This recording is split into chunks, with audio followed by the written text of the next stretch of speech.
So it's time for Inside Out, and today we just want to focus on the GHO by-election. Quite a lot has been going on with regard to the GHO by-election, right? So many things going on, and the final campaigns went down this weekend. The president was in the GHO constituency, obviously tried to campaign to ensure that the NPP's candidates, the NPP's candidates, right, wins the election. Because he's been contested, and it looks like it's going to be a very keen contest. He's being contested by Mr. Diomi, Kwabno Usu Diomi. A former MP. He's a former MP who served on the NPP, on the NPP ticket of the NPP, who was ousted by the late GHOne Kuma. In the era of allegations and counter-allegations, where Mr. Diomi's team claims that the NPP wants to rig their elections. You know, one thing that the president said yesterday, that I think it was in the right place, because he said, "But you were a member of the NPP. You were the MP, and at the time you came in, a cabinet member, a minister of state, was the MP. You ousted him and became the MP. Why is it that now that somebody who is also trying to take up what you want, you are saying that they will rig the election? They want to rig the election. But why is it that when it suits you, you didn't find anything wrong with it, but when it suits somebody else, I mean, it's typical of Ghanaians. When it goes south, we say, oh, because somebody had a hand in it. But when it goes in our favor, then we say, oh, it was by merit. But it will be interesting to know how the voting will go tomorrow, as just to votes for the MP. So it looks like it's essentially a two-horse race. So, absolutely. Kwabena Diomi and Kwabena Boateng. The battle of the Kwabena. The battle of the Kwabnas, right? The Kwabena Diomi and Kwabena Boateng are going to slug it out in the GHO by-election. We've got our people on the ground who are ready to make sure that they bring you a very comprehensive coverage of the GHO by-election, right? And so we'll try and hear from some of them to gauge the mood on the ground as the constituency prepares to vote for their member of parliament, right? And talking about the things the president had been saying, you know, when he was campaigning for the NPP's parliamentary candidates. Let's listen to some of the president's utterances as regards this by-election. When the president goes on campaign mode, it becomes very absolutely. So, that's when we see the show boy. The show boy. Let's listen to the president. That's what I say. We're going to get before Baby Abano. I'm not a Chinaman member of the MPP. The year Banana. Some of the person say, they say, we are Banana, we never been the Banana. Don't judge us. So I done the Chino here, we need the oil and from too. Send you. And I didn't be a winning and all, all coffee and the side. I'm not fire from mother.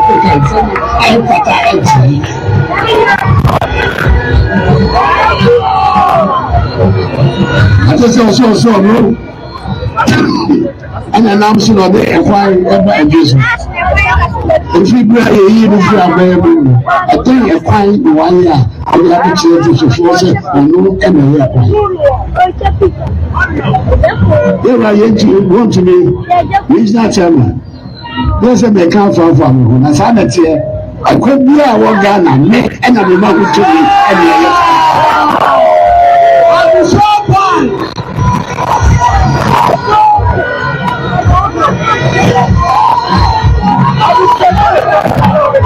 I'm a cousin Baku. If you are there, the post is 7th January 2025. NPP Abai and the Warsaw. NPP Abai na Warsaw. The Kufuado, the Demi. That's all I say. We're going to get before Baby Abano. I'm not a Chinaman member of the NPP. The year Banana. Some of the person say, they say, we are Banana, we never been the Banana. Don't judge us. So I done the Chino here, we need the oil and from too. Send you. And I didn't be in an album and all, yeah. Of course, he had this. I'm not for I some other cookies.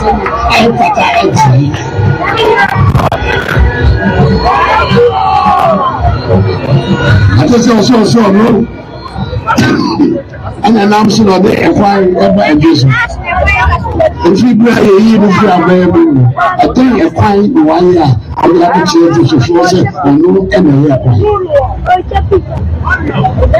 there I want to be regional chairman.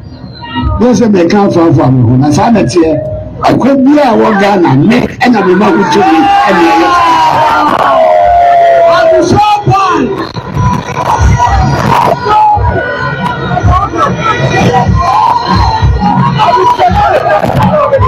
I'm casting Baku. If you are there, because it's 7th January 2025, MPP Aban and the Warsaw. MPP Aban and the Warsaw. The Kufwado, the Demi. That's all I'm saying. So that's Showboy Adudi Showboy, you know, in the Ejeso constituency, making sure that he campaigns properly for Kwabena Boateng to win, to become the parliamentary candidate, or should I say the representative of the people of the Ejeso constituency. A brief history, I'm just looking at a brief history of the Ejeso constituency, right? So it used to be the Ejeso constituency, then became GHOne constituency, then became the Ejeso constituency again. So in the First Republic, there was a CPP MP for Ejeso constituency in the very First Republic. That was in 1965. And his name was Jantua Francis Aduoboy of the Convention People's Party. Is he related to the Jan Twist that we well, maybe I don't know. We'll have to find out. I don't know, but his name was Jantua Francis Aduoboy. In the Second Republic, we had the GHOne constituency. You know, so 1969 there was Kwame Aje Boite of the Progress Party. The Progress Party.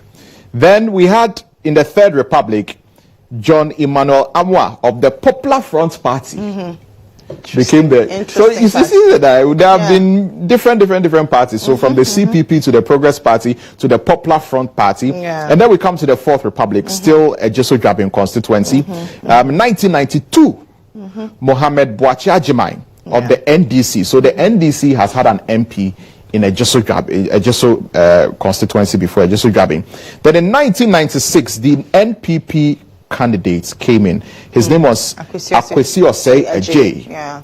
And then in 2008, that is when the now independent candidates came, and he was a member of the MPP then. And he increased their vote margin. Yeah, he increased their vote margin.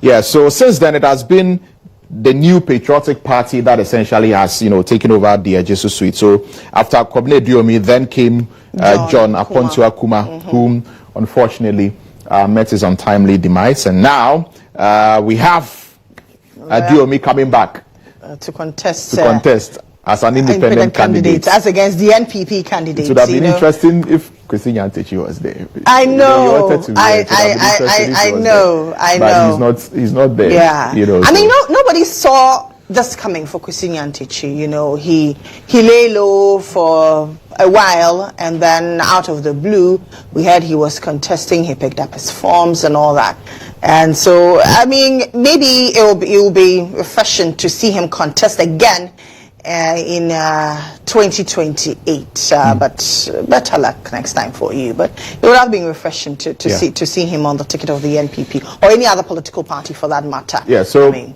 you can be sure that we'll bring you a very comprehensive coverage of the Ejeso by-election. So make sure that you know, in all of the utterances, it reminds me of Fomina.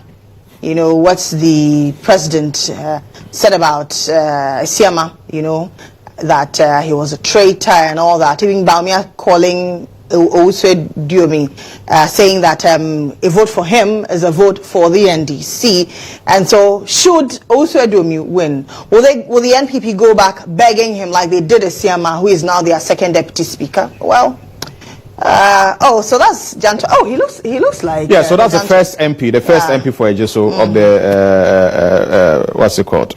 CPP. Yes, of the CPP. Yeah. He looks like the Jantos. Yeah, he was a lawyer. You know. Yeah. So that's him, the very first MP, and he was also the minister for agriculture. Yeah. Yes, then under the CPP, the Nkrumah government. Yes. So he's an Nkrumahist, yeah. strong Nkrumahist. Anyway, yeah. So that's just about it. We'll take a short break here and return with legal matters or courts today with Murtala Inusa. But like we said, stay tuned. The EIB Election Hub is going to make sure that we give you a very comprehensive coverage of the GHOne by-election, because we've got all our people on the ground and you don't want to miss any bits of that. So that should do it for Inside Out.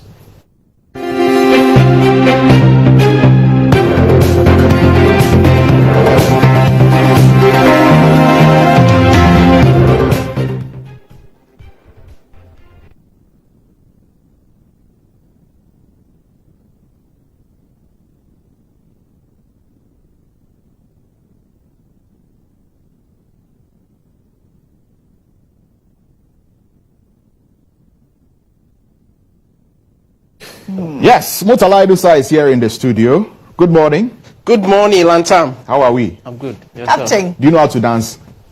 The last time we tried to make you want you to dance back on? No. I think that was completely. The last time we tried to get you I'm to sure dance, the next time that failed. you throw that challenge. But on today, International Dance Day, you don't have to fail. So you have to give some skills. Not today. Not today of all days. Today you saw I was giving some skills. Give me some skills. Giving some skills. Capella. Yeah. Yes, and back on. Okay.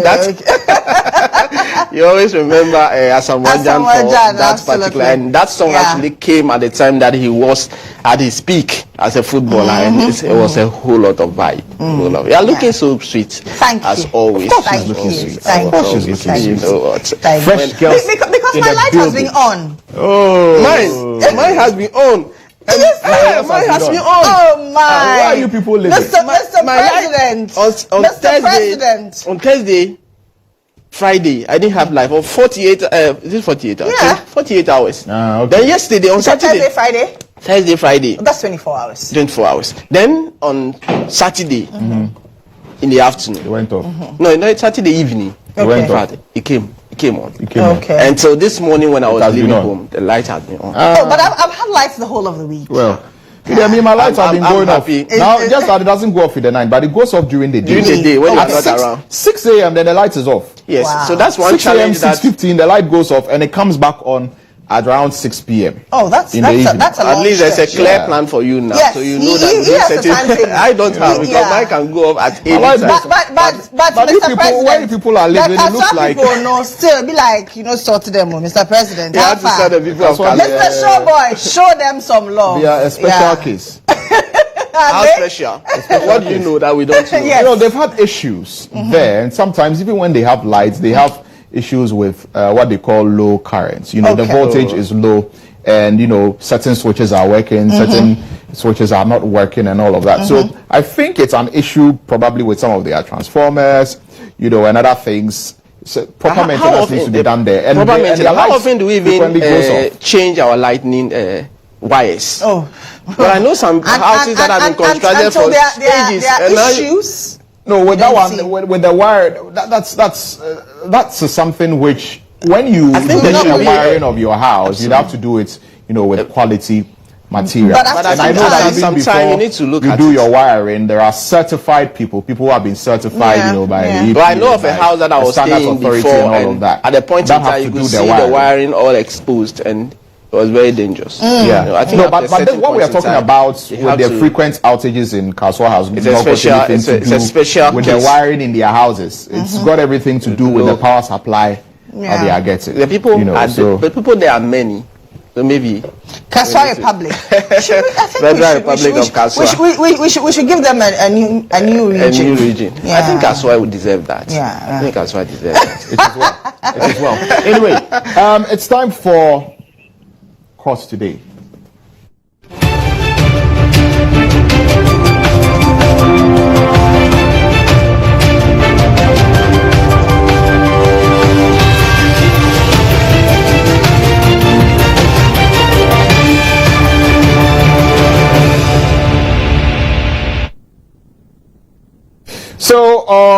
reports today, Mutala. So let's begin with the JUSAG at 50. The Judicial Staff Association of Ghana is 50 years old. Yeah. Absolutely. What have they been doing? So let me ask you, when was the last time you exercised?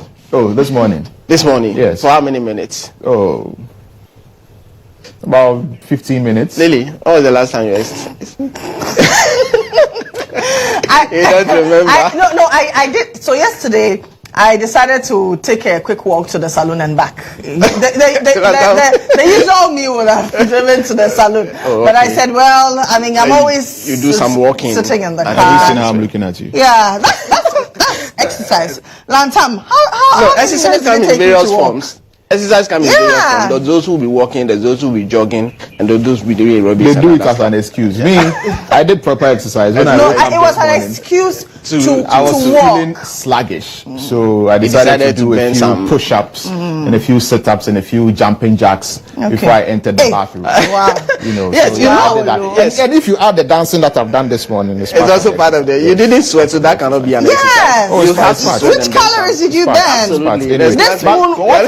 But anyway, what I was doing, I can do moonwalk if you like, but that's later. Okay. So what has the exercise got to do with JUSAG at 50? So JUSAG at 50, this week, over the weekend, JUSAG stormed Obri with a health walk as part of the 50 years anniversary celebration. And for those who are familiar with the judicial system will know that their job is characterized with long sittings. Lantam, the last two editions that you were my guest at the court, you realized that for well over 2 hours, one case was ongoing, and it has to do with long sitting. And you notice that just after one case and another is being called. So virtually the whole day, the services or JUSAG members are sitting, the judges are. So their job is made up of, you sit for a very long time. So they decide that this time around, they have to burn some calories from the system. So I hope it was not the burning calories and replacing calories. You go for health. No, this one is special. This one is special. So those people are on their own. They burn the whole thing and they come back and they kind of. But it's interesting that people will move from IE Mensa to the Brie Mountain, and then when they reach the Charlie Cake party, absolutely. So it was fun when you see the members walking uphill and then descending and all that. So they started from IE Mensa. Then ended at what do you call it? The Peduasi Lodge, where they had some aerobics and all that. And after that, Kinky absolutely. Party. But let's watch. But of course, when you walk like that, you have to replenish the energy that has been lost. It's important. Kinky. So that's why the Kinky. You know, Kinky has carbohydrates. Carbohydrates gives energy. And all. You understand? So so there's a report on this owner. So Manini, let's lead a report on JUSAG at 50 and see how it all panned out at Debris over the weekend. Scores of JUSAG members, including registrars, recorders, clerks, administrators, judges, among others, took part in the walk. The walk started from IE Mensa and ended at Peduasi Lodge in the Eastern Region. President of JUSAG, Samuel Afutu, assured members of the association support, but cautioned them against any political influence ahead of the December elections. I want to assure our members that everything is under control. And this year, we are hoping for better things. And as we can all see, it's an election year. And we want everybody to take its work seriously. Nobody should be influenced by any political party or whatsoever. We are ready to work. We are ready to deliver our task, and the independence of the judiciary, we want it to be seen everywhere. The Greater Accra Regional Chairman of the Association, Ramsey Ahoklu, said there are many more activities lined up for the celebration. This is not the only day, so we have other activities lined up. We have blood donation, screaming of eye, and we have cleanup, we have floats, we have symposium, we have ADR week and all other activities. So we employ each and every staff to take part of the 50th anniversary. The exercise was to improve the physical fitness and well-being of members, bond with fellow JUSAG members in a fun and healthy environment, and to distress and discharge. Some of the participants shared their separate experiences with GHOne. The feeling is good, but tiresome and stressful, And we want this to be organized frequently, at least once a quarter, so that we'll exercise our muscles. And the kind of work we do, most of us, we sit down. You go to work in the morning, you sit down. And so when you have opportunity like this, we distress and revitalize again. I think that it will help for health's sake. It has helped us, and I hope that they will continue organizing such program so that we all participate.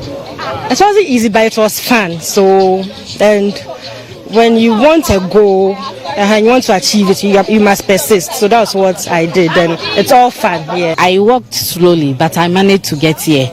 You see, there's a saying that so we managed to get where we are, and it's good. And I wish JUSAC will organize this frequently. Yeah. We're dancing at the dance over there. Today is International Day of Dance. And when you want people, move your body small. Hey. So when you have to dance, you should be deliberate. You should learn how to dance. I'm telling you every day. Please, it's okay. I'm telling you every day. Let's head to court, because if Mutala continues, Captain, what's happening today in court? Okay, so if you look at the whole thing, and you have the Dafiameko Mandamus, absolutely, Mandamus application, or what is it called? Yes, Mandamus. Yes, it is a request that you send to court to ask it to compel the court to ask public officers to perform a certain function that they are supposed to. So Parliament passed the bill, presidency or the president is supposed to assent to it, and then there's been some confusion and all that. The president is saying that the application they are raised before the Supreme Court, and for that matter, he will wait until the outcome of the Supreme Court. Roxin Dafiamako says that, look, once the Parliament has considered all the bill and it's been passed, President has to assent. So this very mandamus is at the High Court, and he's actually urging the court to compel both the Speaker of Parliament to transmit the bill to the presidency, and the president is supposed to sign. Once it's granted, it becomes a compelling order. Now the Attorney General has been responding. He says, look, there's a case before the Supreme Court, and for this to come to the High Court, it means the High Court is being called upon to usurp the powers of the Supreme Court. Absolutely. So that cannot happen. It is incompetent and should be dismissed. Today, before Justice Ellen Sewa, the court will be hearing from the Attorney General. In fact, lawyers of Roxin Dafiamako, led by Nick Papo, Samuel Ado, indicated that they have a reply. They will respond to that. Earlier, the AG indicated they were only going to respond on the point of law. But the last court sitting, they filed an affidavit in opposition or in answer, which lawyers of Dafiamako say they want to reply. So today, the judge will hear from all of them. Then, if possible, determine it today or fix a date for a determination. So that is in relation to all right. We understand Sexy Don will be in court today. Yes, today Sexy Don will speak. Is he better? Daniel, do you know if he's better now? The last we will know more today. At the last court sitting, you notice that the judge said he should appear and speak, else he should consider his case closed. Yeah. He came and the judge noticed that yes, the gentleman was unwell, so he was sent back to go and see his doctor, especially because the time that he was supposed to take his medicine will be the time that the court will be sitting. So to ensure that he's strong, the court acted. So today, the court presided over by Justice Lydia Osei-Mafo is expected to supervise that. And Daniel Esiedu and his lawyers are supposed to mount their defense unless otherwise decided. Notice that they have also filed a subpoena, a motion for subpoena, to subpoena some witnesses. Kennedy Ohine Japan is in there, Madam Slawusu is in there, the wife of the late J.B. Dankwa is in there. So if the court, as it were, see the wisdom in it and say these witnesses should come, and they should come before Daniel Esiedu speaks as the lawyers want happen, then today he won't speak. But what we do know is that the case was adjourned to today for Daniel Esiedu to open his defense. Opening his defense means that he has to come, enter the witness box, and now start talking. Because the court said that prima facie has been established against him in relation of murder and robbery. All right. Already, Vincent Bosso has been discharged, acquitted and discharged because he has no connection with the case. Okay. So and then EC's laptops case? Yes. So we stolen BVDs and laptops. Absolutely. So that case came up sometime earlier in the month. 3 staff and then the students were remanded into police custody, and today they are expected before the Dansoma Circuit Court. And so we hope to see whether they will be lucky to be granted bail, or the court will still extend the remand warrant. So that is one of the cases that is also expected to happen today. So these are the cases that we look for. All right. Thank you very much, Mutala Inusa, as always, for bringing us courts today. And we'll see you on the flip side with your dance moves. Absolutely. You know, behind the scenes, I dance a lot. Behind the scenes, okay. Dance on the scenes. You are one of the people dance on the scenes. Who sets to dance? Oh, that's nice. Yes. Dance on the scenes. No, my dance, nobody sees. Let's do dance battle. Hey. Bye-bye. Okay. Thank you very much, Council. That's it for Court Today. It's time for today's papers.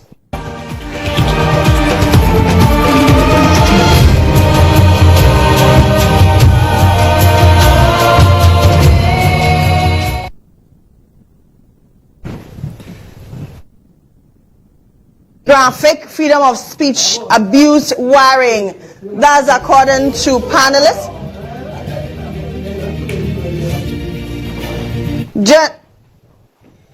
Journalists charged to play role towards peaceful elections. Ghana Post unveils for commemorative stamps on Saturday.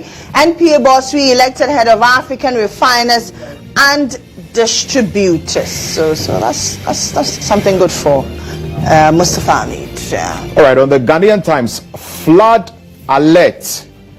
Flood alert. The rainy season is coming. Let's beware. Dr. Bawumia begins nationwide campaign. He begins today. Trade Minister woos U.S. business leaders to Ghana. I haven't heard from the Trade Minister in a while. After his dear. I mean, after attempting to get an EI to ban a few things, imported to restrict the importation of these things, we've not heard from him again. Omni Basic Bank posts strong results for first quarter. So that's the Ghanaian Times newspaper. Let's move on. And now to the Daily Guide. Daily Guide says MMDC's Hill Education Transformation. Asante Hene at 25. Ghana Post to unveil special stamp. NPA boss re-elected African refiners and distributors president. Help make 2024 elections peaceful. Akufo-Addo tells Yagbonwura. Nana Bawumia storm Ejeso. Chronicle newspaper, changing face of education marvels MMDCs after comprehensive presentation by Educhum, also suspected killer of women in police grips, and High Court chair fails integrity test, and African refiners re-elect Hamid as president. So Mustafa Hamid there. That's the Chronicle newspaper. Let's move on. We move on to the Daily Dispatch. Asante Hene celebrates 25 years on the golden stool. Do not allow yourselves to be used by anyone. Ghana first. That's the Inspector General of Police telling the youth. Otumfuo said choose royal leadership, modernizing Ghana's tradition. That's it for the Daily Dispatch. We move on. All right, on the Searchlight, publish full KPMG reports, MDC minority, and I guess they're talking about the audit that was done on SML Ghana and the contracts they had with the Ghana Revenue Authority. We know that the Fourth Estate did an expose on that. The president has issued a white paper on the report, or should I say the audits, and a lot of people are not too enthused about it. They want the full report out. Ofakeke goes home, that's also there. That's sad, may his soul rest in peace. Ofakeke of Oman FM, And also, MPA CEO re-elected president of African Refiners and Distributors Association. 2024 election, Bawumia starts nationwide campaign. Veteran broadcaster Joe Latte, I beg your pardon, passes on, age 96. Joe Latte, over to you. Over to you, Joe Latte. Over to you, Joe Latte. May his soul rest in peace. One of the faces I liked seeing on TV. Back in the day. Over to you, Joe Latte. The Ghanaian Observer says Viv Bawumia kickstarts presidential campaign, promises a battle of ideas and character. NPA boss re-elected African Refiners and Distributors president. Coca rallies support for Ejeso NPP PC. Okay. Diomi's underhead dealings with NDC exposed. Trade Minister Wu's U.S. business leaders, parents commend Education Minister.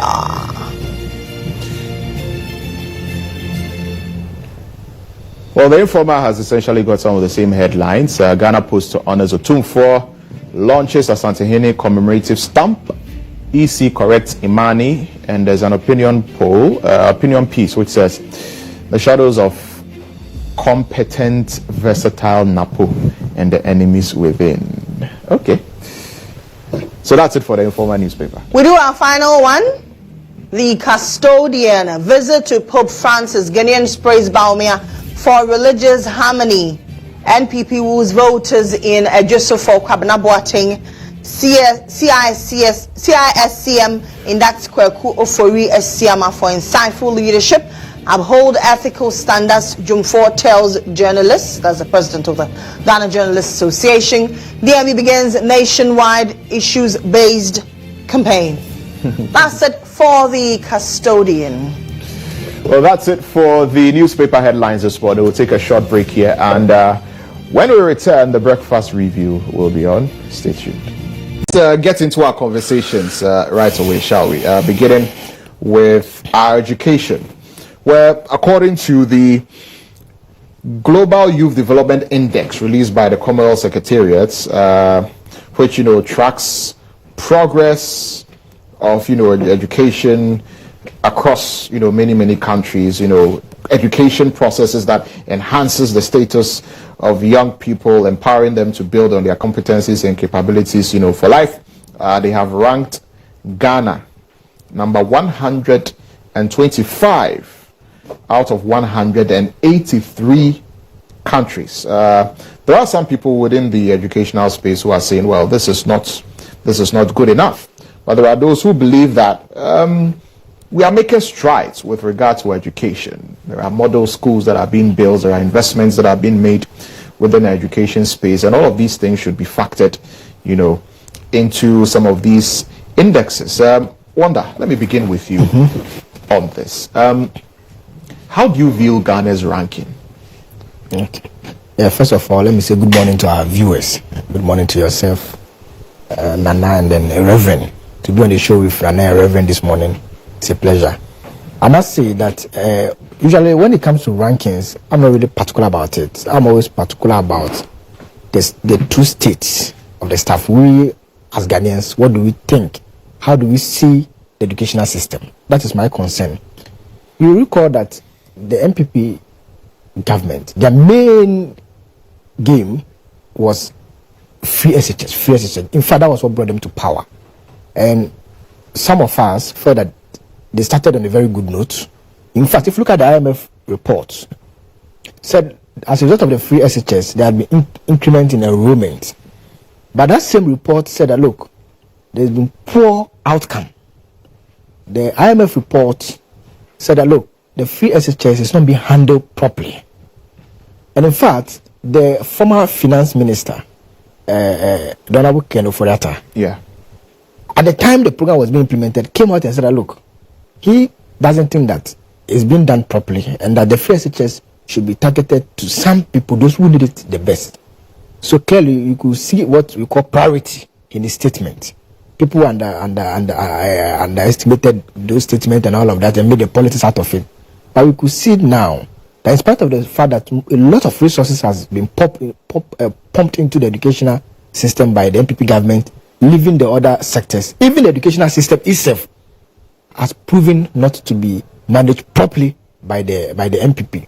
Me, I don't like doing politics when it comes to educational stuff, but we must, as much as possible, sit as a nation and see what we can do to make sure we strengthen the educational system. The fact that some infrastructure have been abandoned is also quite worrying. We talk about model schools, which is good. You recall that when we were leaving power, there were some e-blocks. Yes. Some were completed, some weren't. I do remember the one around Afrao, the K2 South area, when the chief called on the president to remind him of the E-block and how it will affect education within the constituency. The president's response was that if the chief has, if he like, he should go and complete the building. Such comments tells you how serious the government takes education. It tells you how serious the government takes education. And it's worrying because they came to power on the strength of education. They came to power on the strength of the free SHS. That's a fact. And like I indicated earlier, some of us feel that they started on a very good note because the IMF had said that, as a result of the free SHS, there will be a lot of increment in enrollment and all of that. But by the time we see, the quality of education has gone down. The quality of education has gone down. So if you ask me, I'm not too surprised about the report because we can see for ourselves. And comment by the president, the leader of this government in relation to infrastructure. And you cannot rule out infrastructure when you're talking about education. If you decide to abandon projects because it was started by a previous government, you abandon them and now come out. I understand the intent changing the uniform to blue, white. Is that correct? Well, yeah, I mean, the minister was at a forum and he talked about the free SHS story. He did a presentation at the free SHS story. I think that was at the UPSA. Yes. And he hinted that there's going to be a change in the color of the outlooks of basic schools in the country. He said we're switching to blue and white, painting the schools to give it an attractive outlook. And this is the transformation that Ghana deserves, and it is coming. But of course, he also touted all the investments that have been done at the basic school level. The point I'm trying to make is demonstrated what some of the model schools that have been put you could see a clear misplaced priority. If you want to change uniform, and you say that this is the transformational agenda. Changing uniform. Well, it wasn't just the uniform. You also talked about some of the other investments that were done. The uniform is part of it. Yes, but it talks about investments in STEM education, and investments in the tools that the students need to be able to make them better students. That's fine. What about those? That's fine. But we need to also make certain points to correct certain stuff. We've been here several times. You have shown us videos of students using stone to represent mouse. I know how investigative your station is. You have shown us a lot of videos about how students in villages use stones as mouse. They haven't seen a computer before. So have we thought about the cost of changing the color of the uniform? Is it necessary? If the minister says that, there are other stuff that he will be doing which are progressive, it's welcome. Every Ghanaian, the Reverend, Nana, everyone will be happy if our educational system is going well. Let me be very honest. Everybody here will be happy if our educational system is going well. But if you come and tell us that you want to change uniform, instead of they changing uniform of the students, government officials, ministers should start wearing uniform. The last 6 months, they should all start wearing uniform. They should start, if they feel like using uniform, the ministers should rather start using blue and white. So that we know that when we see a minister moving, they know, this is a minister. But should it be a big deal? What should it be? Because there are schools that have their own. These are private schools. Yes, they have their own uniforms. See, and some of us, we grew up in the village. We carry chairs, tables to school and stuff. And the cost of even sewing uniform, that's not easy. So if it's not, but they will be giving some of the uniforms for free. I think the minister mentioned that they had already distributed some free uniforms. This thing you are saying, it will just be done in Accra. They will give them some few people with the camera will capture it. But what about those in Boku? Those are Tegbi. Those are Kumewu. What are those in those villages? Are you sure the free the uniform will get there for them to sew? The cost of sewing, and with the inflation rate now, everything is going up. Can't we use the money for something else? What is it at all that we want to achieve with blue and white uniform? So without the blue and white uniform, the student cannot study. What is it? This last 6 months, then people want to change everything before they leave power. If it's the case that something has come into them and all of a sudden they want uniform, then the ministers will start wearing uniform every Monday when they are going to the office. Every minister blue and white, so that we know that NPP ministers, they are now wearing uniform, blue and white, for the last 6 months. We are entering May soon, so we will be about some 6 to 7 months to election. So the NPP ministers can start wearing blue and white when they go for cabinet. Blue and white, all the ministers blue and white. blue and white. When they are doing meet the press, blue and white. They should leave the children to study so that they can wear the uniform. Because it's a clearly misplaced priority. IMF report is out that the quality of education is poor. You are just saying that you are going to use blue and white for transformation leadership. I just don't get it. I just don't get it. Okay. Thank you. Reverend, let me bring you into the conversation. Of course, you are in the education space. What do you make of Ghana's ranking on this chart, and also all the brouhaha about changing the color of schools and uniforms? Also talking about the minister also making a presentation of some of the investments his government has made within the education sector and the education space. Yeah, thank you very much. I've had a stint at the GSS level, SS level. I'm now in the university, and I wish that education will not be dragged into politics. But Ghana and Africa, there you can't. I mean, people must make gains and take opportunity. But what I know is that if you want to raise transformational leaders and put the education of Ghanaians and make it attractive and raise their image, in the pecking order, their uniforms will not be on top.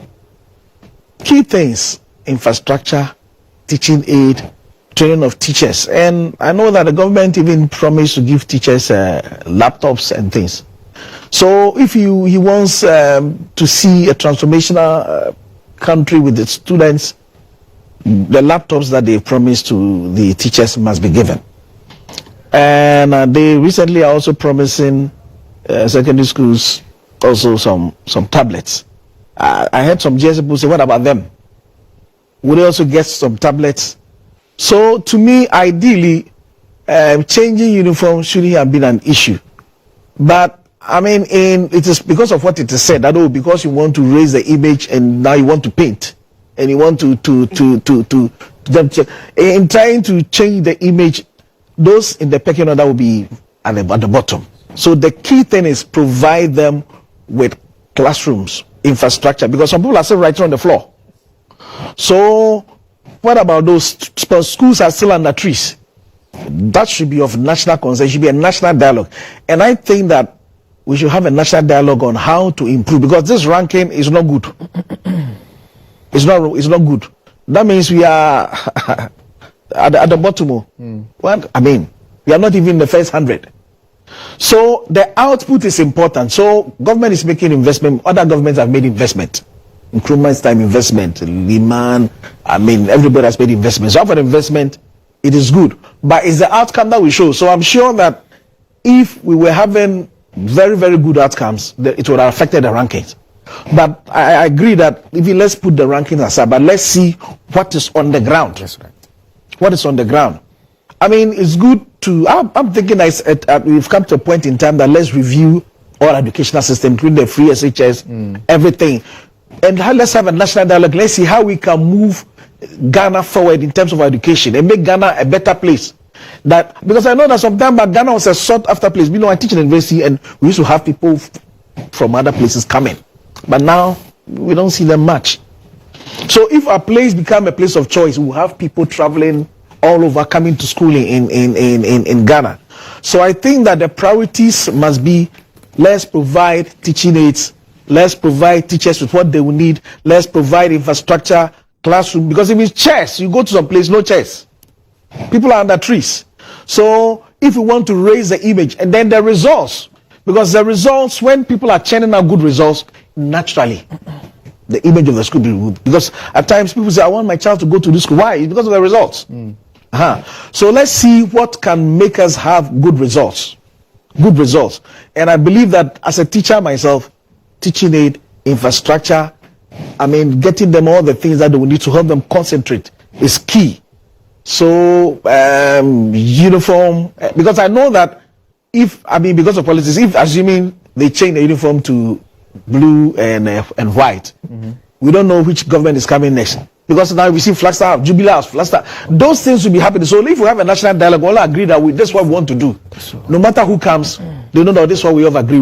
So we have a concerted effort that we are looking at how we can bring things up to standard.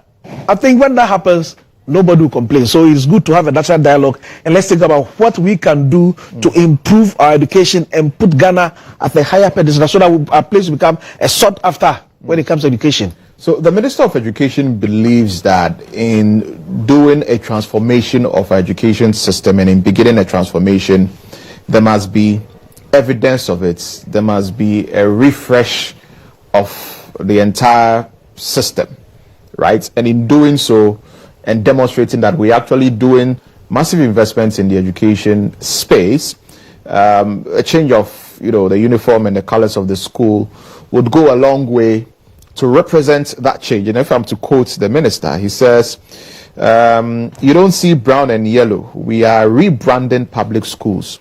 No brown and yellow, blue and white. We are changing the uniforms too. This is President Akufo-Addo and Vice President Bawumia's Ghana. We have begun the transformation. There is no reason why we should. Ghana deserves better, and we are going to give them better. Something that we can all be proud of. So all of this is coming on the back of certain things that they have done. And if you looked at the presentation that he did, he showed various emojis of some of the model schools that have been built and some of the infrastructure that has been given to them and some of the infrastructure that is being provided in certain places, scattered across the country. And to make sure that is even more visible, why do we allow them to continue to have this old school colors? It's a new beginning, so we might as well also change, the colors to represent that. Do you agree with the minister on that? I'm sure when you travel to some places, they've had uniforms for hundreds of years. You see, if you want to choose a school for your child, are you going to look at the uniform, or you're looking at the school and the infrastructure and the output and the performance? Is that what you're going to look at? Uniform? That's like I'm saying. It's not the uniform. In the pecking order, maybe below. Uniform is fine, but I don't think you want to go to a school because of uniform. Some schools, like in universities, we don't even use uniforms. The secondary school and GSS and those private. In the university, we don't use uniforms. The key thing is, because even now, like I'm saying, textbooks we don't have. They've promised reform. The textbook that you need to give to them. My child is in a secondary school. I have to buy textbooks, but they say free SJ. I have to buy textbooks. So the key things are there. Let's tackle them. That's what I'm saying. That if we want to raise the image of the education in Ghana, let's have a national dialogue. What can we do to make our education better? So we have input from everybody. It's not change painting. Painting will not do anything. Painting, especially the color. Even the old color, they can paint it to make the place nice. It's not just the blue and white that is going to bring the results. That's not transformational thing. Okay. I'm saying that the key things which are most important, I can't say. So the key things, here, books, teaching aids, classroom, take people from trees, writing on the floor. These are key things. Let them have a good environment. And I think that we all should think this way, because this will help the whole nation, not because this, like I'm talking about painting and those things. Who knows which government will come another time to say, no, we don't like this color. We also want to do something, and they'll change another color. But if we have a national dialogue and we all agree on what we want, then this color and things will not be, because I think that painting the schools and the color is not the key thing now, because our ranking is even coming down. Okay. So we should think how to improve our ranking. All right. Very well, Reverend. Nana Fredia, let me bring you into the conversation at this point. This whole discussion on our ranking and what's been done in the educational space, change of uniforms, color, all of that stuff. So exactly where's our starting point? Because I thought you were talking about the ranking. Let's start from the ranking. That's where we start from. So we didn't get information on that. So what's the organization again? So the organization that did the ranking is it's actually called the Global Youth Development Index, and it was released by the Commonwealth Secretariat. So according to the Secretariat, tracking progress is a process that enhances the status of young people and empowers them to build on their competences and capabilities for life. And so they do a tracking of the kind of education system that is in the country and how well the education system is performing and how it equips those who are going through the system, for life after going through it. And based on this information, yes, we've heard the utterances we've heard this morning. Therein lies our problems with Ghana.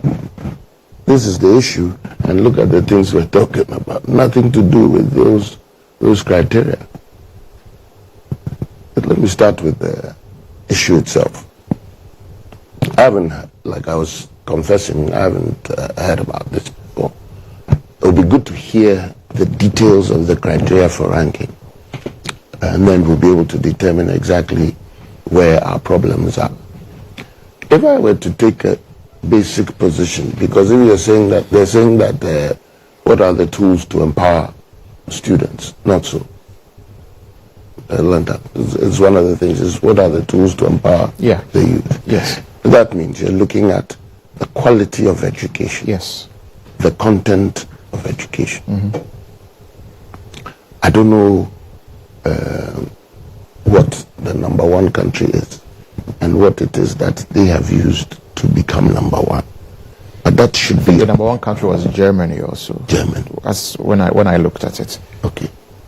That so I can always double check. Yeah. That would be very interesting.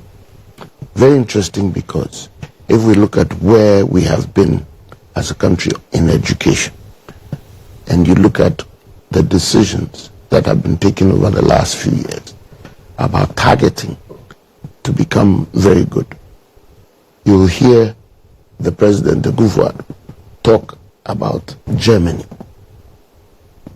If you remember that, the STEM emphasis on STEM education and all that, he uses Germany as a yardstick. So it would be interesting if Germany is ranked number one. And in any competition, if this should be considered a competition, is always the number one person you want to beat or catch up to. So that it means that already our prioritization has gone right. I think that one of the things that we haven't done very well with as a country over the years with education is doing a consistent, proper positioning of where exactly we want it to go. I have the privilege of studying a bit in the US. And in fact, in the short time and with the amount of education I got there, a lot of my mindset got changed. What is it? So not to cut you, I'm seeing Singapore, Sweden, Australia, France, Germany, Netherlands, United States, Canada, Denmark, UK, Japan, South Korea, Switzerland, Belgium, in that order from first. So Germany comes in about fourth or fifth. Yes. Which is fine. And Singapore is one. Singapore is one, Germany is fifth. If you go and Sweden second, Australia third, France fourth, Germany fifth. If you go and read about Singapore and where they've come from and the consistency, then you'll appreciate why they could be number one. I didn't expect that, but I can appreciate that. Now, the point I was trying to make earlier, my experience in the US, for example, was very short. Tertiary education, so I didn't experience any other. But the impact and the reflection on it tells me that they've geared theirs to be futuristic. What has ours been over the years? And therefore, what has been the result? What have we come up with to date? And where do we want to go, considering that? So, for example, you have people coming out of university and not being university value. They don't prove their utterances, their work ethics, the details of their work. Don't show that they've even gotten a good, solid education. So you begin to ask questions about even on the university level, what are they teaching? So I think that the targeting for us should be very clear and to include a vision of what Ghana should be. And on that basis, I know very little about Singapore, but what I've heard is that from Lee Kuan Yew's time, Lee Kuan Yew was their first prime minister, from Lee Kuan Yew's time, there was a clear socio-cultural policy that guided what would be taught in schools. Clear. So there was no question about where things should go. And it would be good to hear or to read a little bit more. Now that you brought this up, it's pricking my conscience about it, because I'm very interested in those types of things. What has been Ghana's history about education for us to rank 120 something? What has been the history of education in Ghana? And what is going on now? From before independence, we had only so many schools and only so many people getting educated. And when people were given education, it had a certain aim, basically to be subservient to Europe and to Britain. If you sift everything to the basic, where was it heading? Churn out people from schools to come and serve in order to meet UK demands. That was how it started. And through that also, they were teaching Christian education. So build Christians and then let them become subservient to British rule. Over time, we get more schools, but did we change curriculum? Go and check. We got more schools. Dr. Nkrumah takes over office and he begins to put up schools. We got more schools, but what were we churning out? Where was the vision for that education that we were getting? It didn't change a whole lot. Very little changed. So you still brought out quality education in terms of getting people open in their thoughts about certain things, very structured. But was it going to feed Ghana well? I think the result is in the years after. Because those people come out of school, whether it was 50-something, 60-something, 70-something, 80-something, and we see Ghana today. Some of those people went out into the world, and you see their effect there. In a different environment, different structure, same skill set taken there and opened up better, and see where they're able to go. So there's something to say about the details. We need to look at the details. Again, let me use a personal example. So I went to Achimota school, like you. Good school, very good school. Very good school. Yeah, proud to have been there. Then proud of correct. Yeah, we could spend the rest of the time talking. Then I leave. I go to the university. First semester, I take a geography class because I like geography.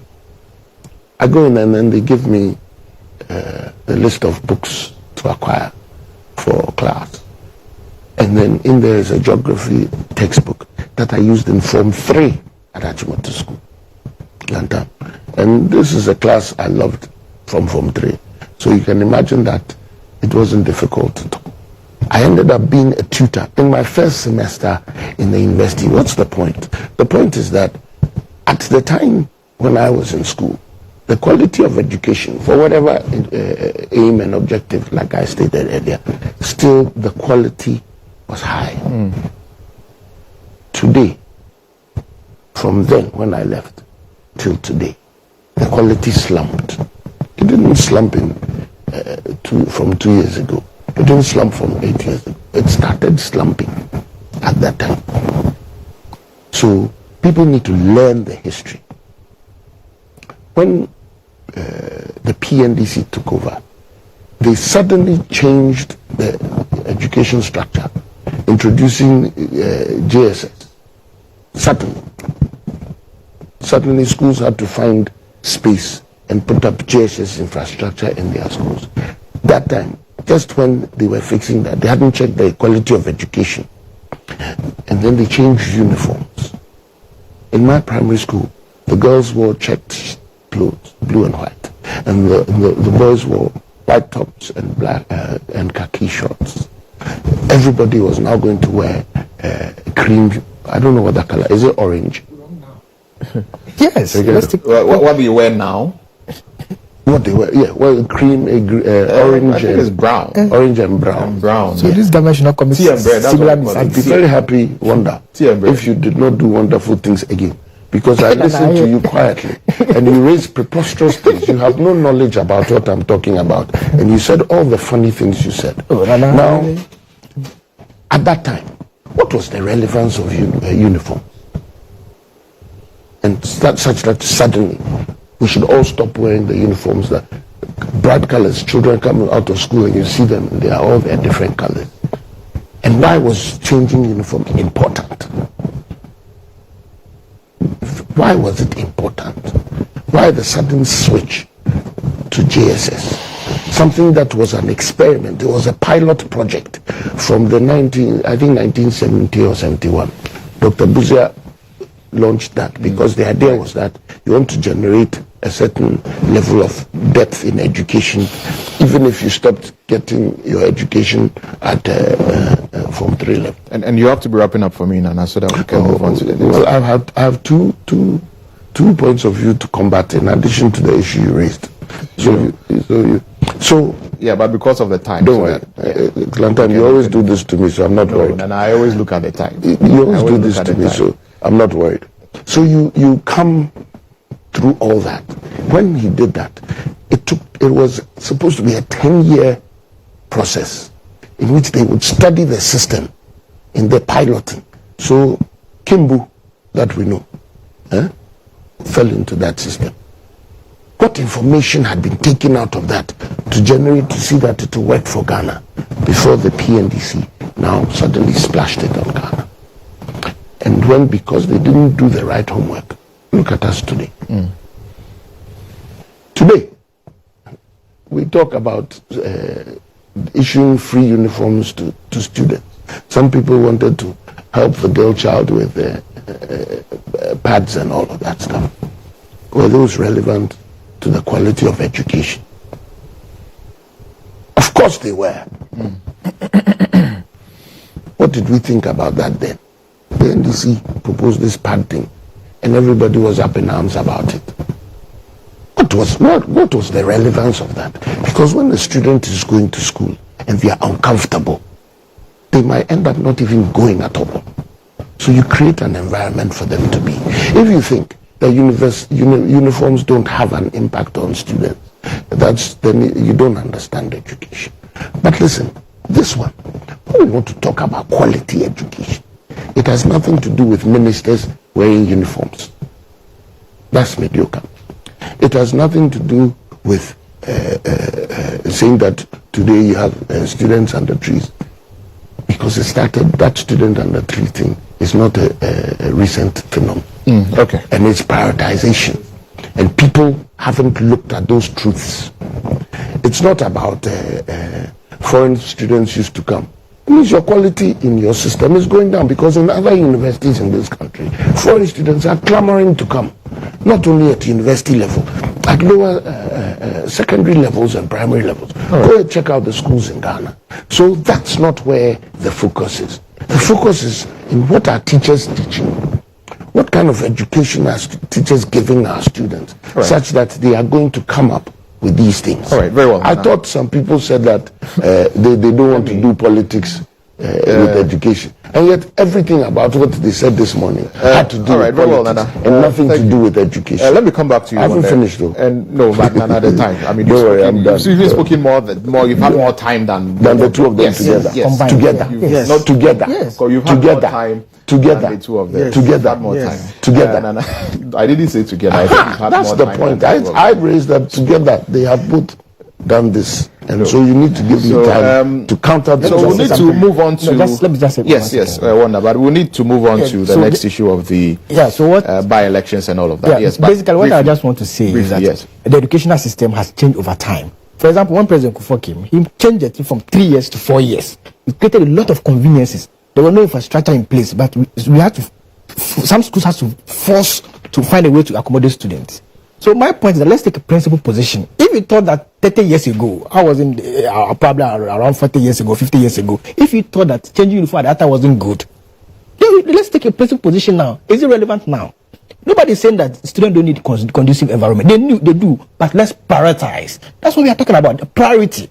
So if now students don't have computers, they don't have infrastructure. I've cited K to South. When the chief complained about the E-block be abandoned, the president said the chief should go and complete it. So if we are talking about priority, repeat himself. If you are talking about priority, you leave all this stuff and you say that uniform, that is the issue. Sanitary pad was good because of girl child education. Nobody can downplay that. Even today, and I'm happy that he himself admit that the sanitary pad was a good initiative. So if it is about uniform, the ministers can as well wear uniform. That's the point. If MPP think that uniform is creating conducive environment, let ministers wear uniform to change this country because they are not performing. Okay. So maybe they don't have the conducive environment. Ministers should wear the uniform. Thank you, Reverend. Yes, your final thoughts on this issue. Oh, my final thought is that let's look at it holistically. Let's have national dialogue. How we can come up with the best education curriculum infrastructure and put Ghana back to where it was. Okay. Yeah. All right. Very well. Let's move on. Nana, your final thoughts on this? I think that we should stop being shameful about some of these things and deal with the real issues. The real issues are not about ministers wearing uniform.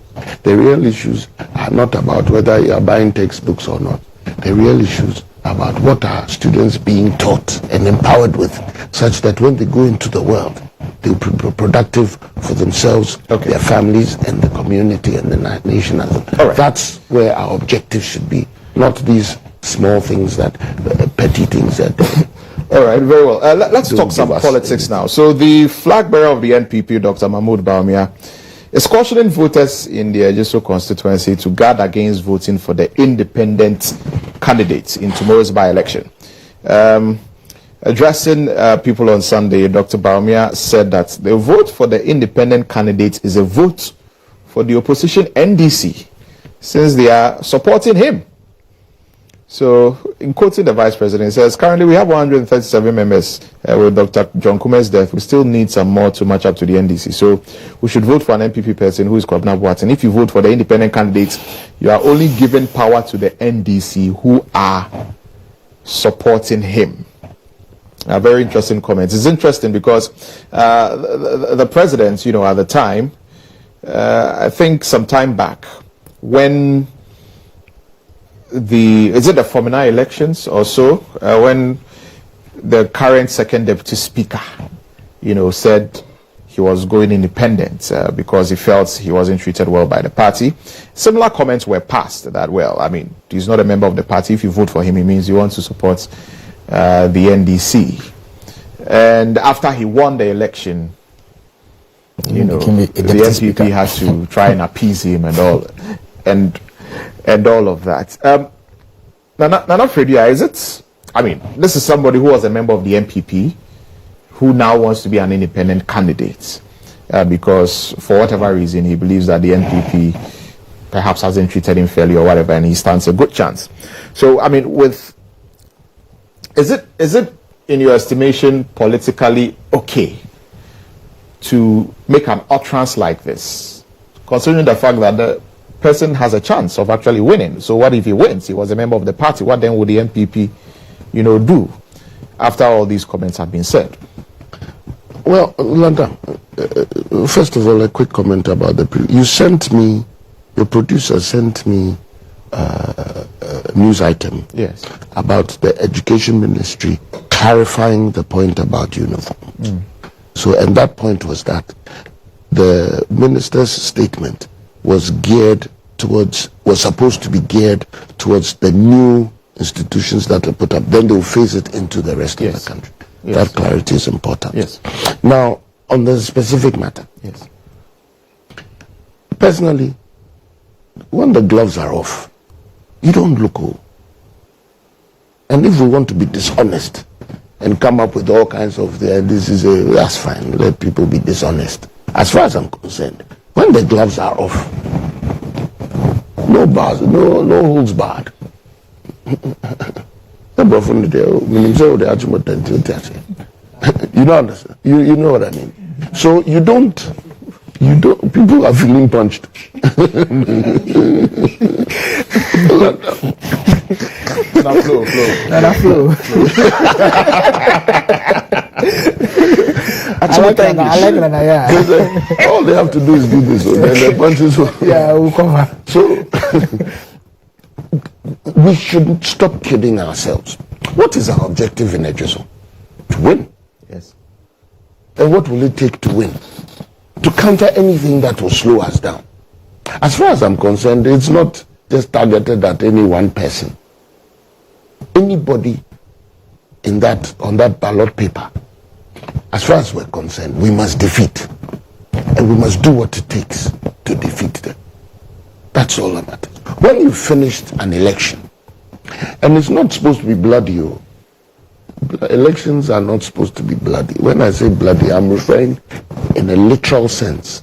You don't go cutting each other and all that. It will be bloody in a what's the term? In an artistic sense. In other words, people are going to be rough with language and all of that. But it's not a fisticuffs thing. When it's all said and done and the elections are over, negotiations take place. People sit and talk. That is why there was a negotiation in the example you cited. In the Fomina. Clarity. Yeah. Yes. Yeah, but because he was voted for, it was said vote for him. Why not? You know, why not? He's not. He was a member of the MPP, just like this man. So why are we going? He didn't sit back. He took his gloves off and fought and won. So you see, the point, if you understand, why is it that after all the things that were said about him, he readily joined the NPP4? Because he understands. Everybody understands. Even Diomi understands. Those who understand. Everybody else will say what they like. And the voters, they understand. They know what's good for them all. So when it's all said and done, I'm 100% behind Dr. Baumia Zatra. I'm 100% behind our candidate for Edgeso. I'm 100% behind all of Edgeso because they will vote NPP and vote for Mr. Boating. And we will win that seat back. So we're about to hear all the flourishing language, flashy language and attacks and all of that. And now let it come on. We don't mind. I'm running for. That one is not English. It's true. I'm running for. Let's go to Edgeso. What was the English translation of our brother? Play is ground. All right. Wonder, play is ground. Are you supporting Mr. Diomi? Is the NDC supporting Mr. Diomi to win? Yeah, thank you very much.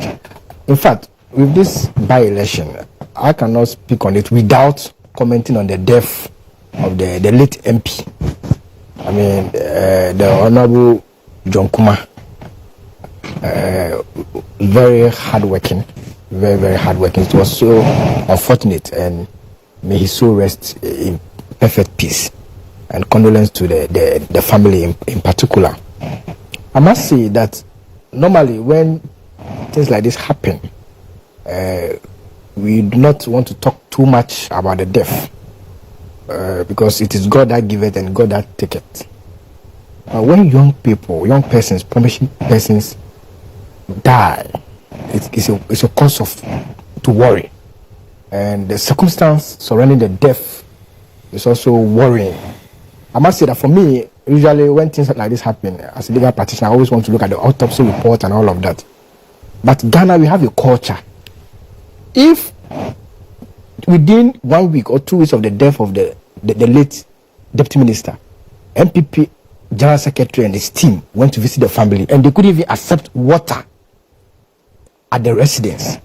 That was when I started thinking, what could be the reason? What could be the cause of death? What is the problem? As we came here, GHOne gave all of us water. We all received it. What has that got to do? You haven't even drunk water. You haven't even drunk the water, and yet you want to comment. What has that got to do? These are important. What has that got to do with anything? These blue and white ministers. That's what it is. I mean, the family members are not complaining. Nobody is complaining. No, it's not. We are all Ghanaians. Yeah, nobody. I mean, anyway, nobody. So that no foul play has been ascertained. So what are you insinuating? We can say everything, but the Ghanaian people, we shouldn't our culture is very important. I'm just saying that if within a week of his death, MPP General Secretary and his team visited the family and they were not even prepared to accept water in his residence, it should tell you something. I'm not making an allegation, but it should tell you something. Anyway, we'll leave that to the Ghanaian people. Because it's worrying. If this could happen to anybody, we are all young people, so it's worrying. We shouldn't sweep it aside and say, oh, because it's election, let's just talk about election. It can always be about election. People's life. This is somebody who was a deputy minister, sacrificed his life for this country. So what are you saying? All of a sudden, what are you saying? One day? Like, what are you trying to say? One day? What are you trying to say? Because you know, I don't know. You have to tell me what you are trying to say. If all of you have to tell me what you are trying to say. What are you driving at? The circumstance of death. You understand? Anyway, so are you saying? Are you trying to say that there's foul play? Since you want us to talk about just the election, let me talk about the election. But we will leave that to the Ghanaian people. Now about the election. This is a straightforward matter. The late John Kuma was a member of parliament representing, he was on the ticket of the MPP, so it's naturally an MPP seat.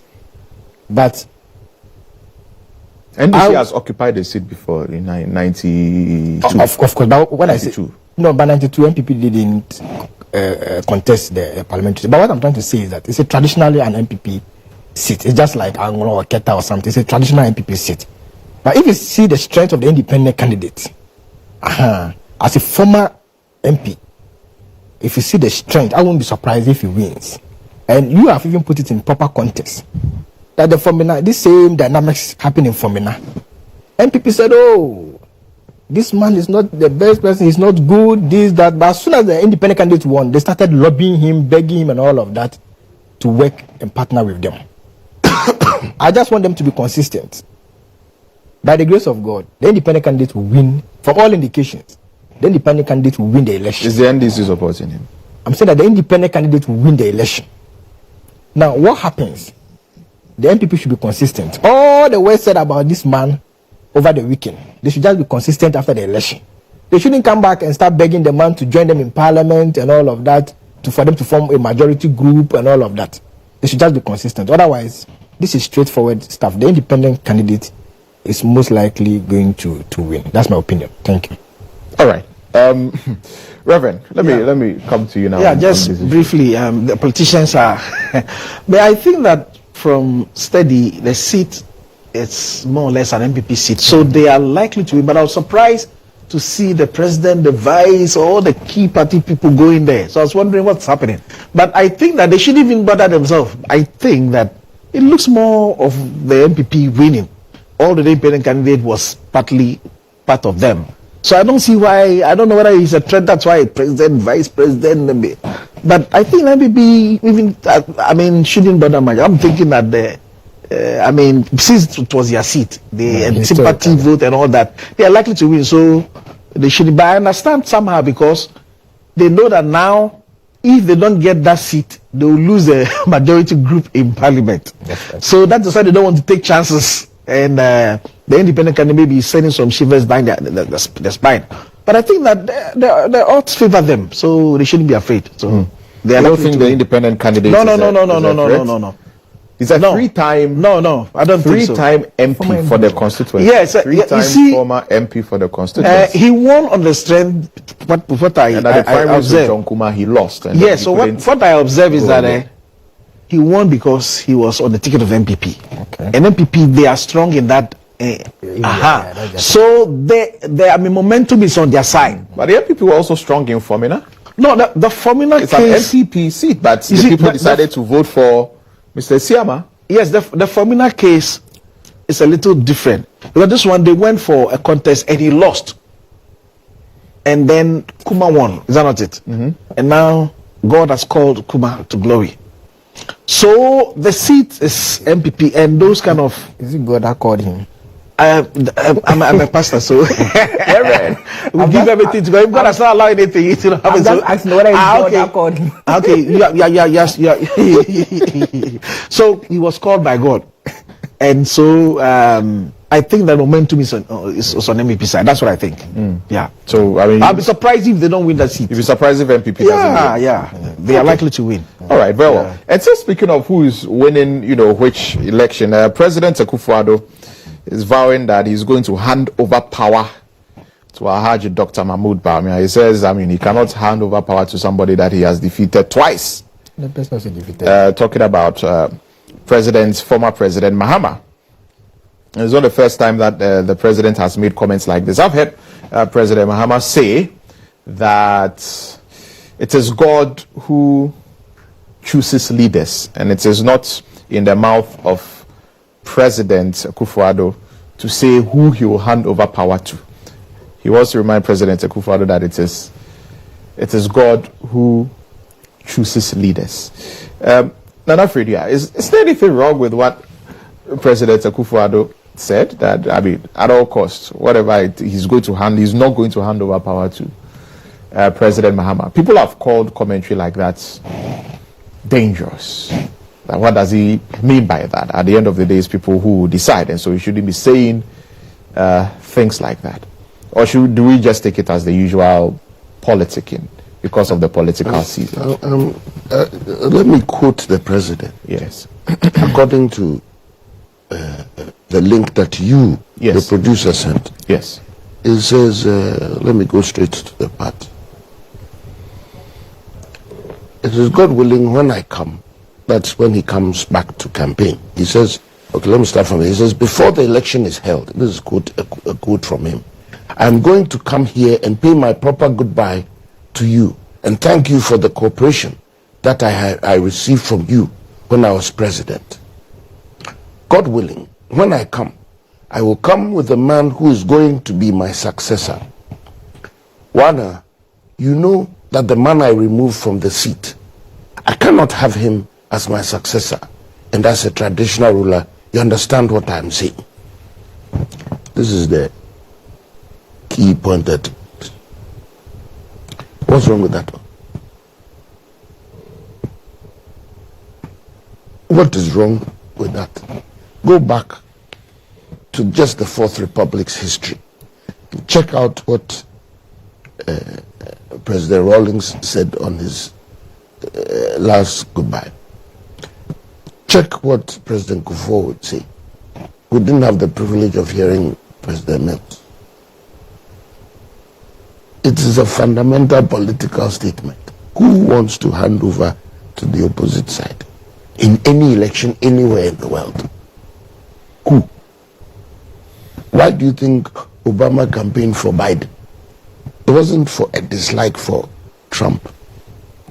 Maybe it was there, but it won't be the first reason. The first reason is that you want the Democrats to win.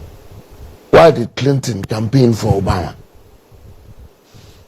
Jesse Jackson, who was a candidate in 1988, why would he campaign in elections for other people? So let's, again, stop. We should stop pretending and stop telling ourselves lies. There's no language in there that is untoward, out of the way, wayward, nothing in what he said. What he said is he's going to be out there campaigning to make sure that his successor is Dr. Mahmoud Bawumia. That's the essence of his statement. I will come to you, I'll come and say thank you, and my successor, I'll push him.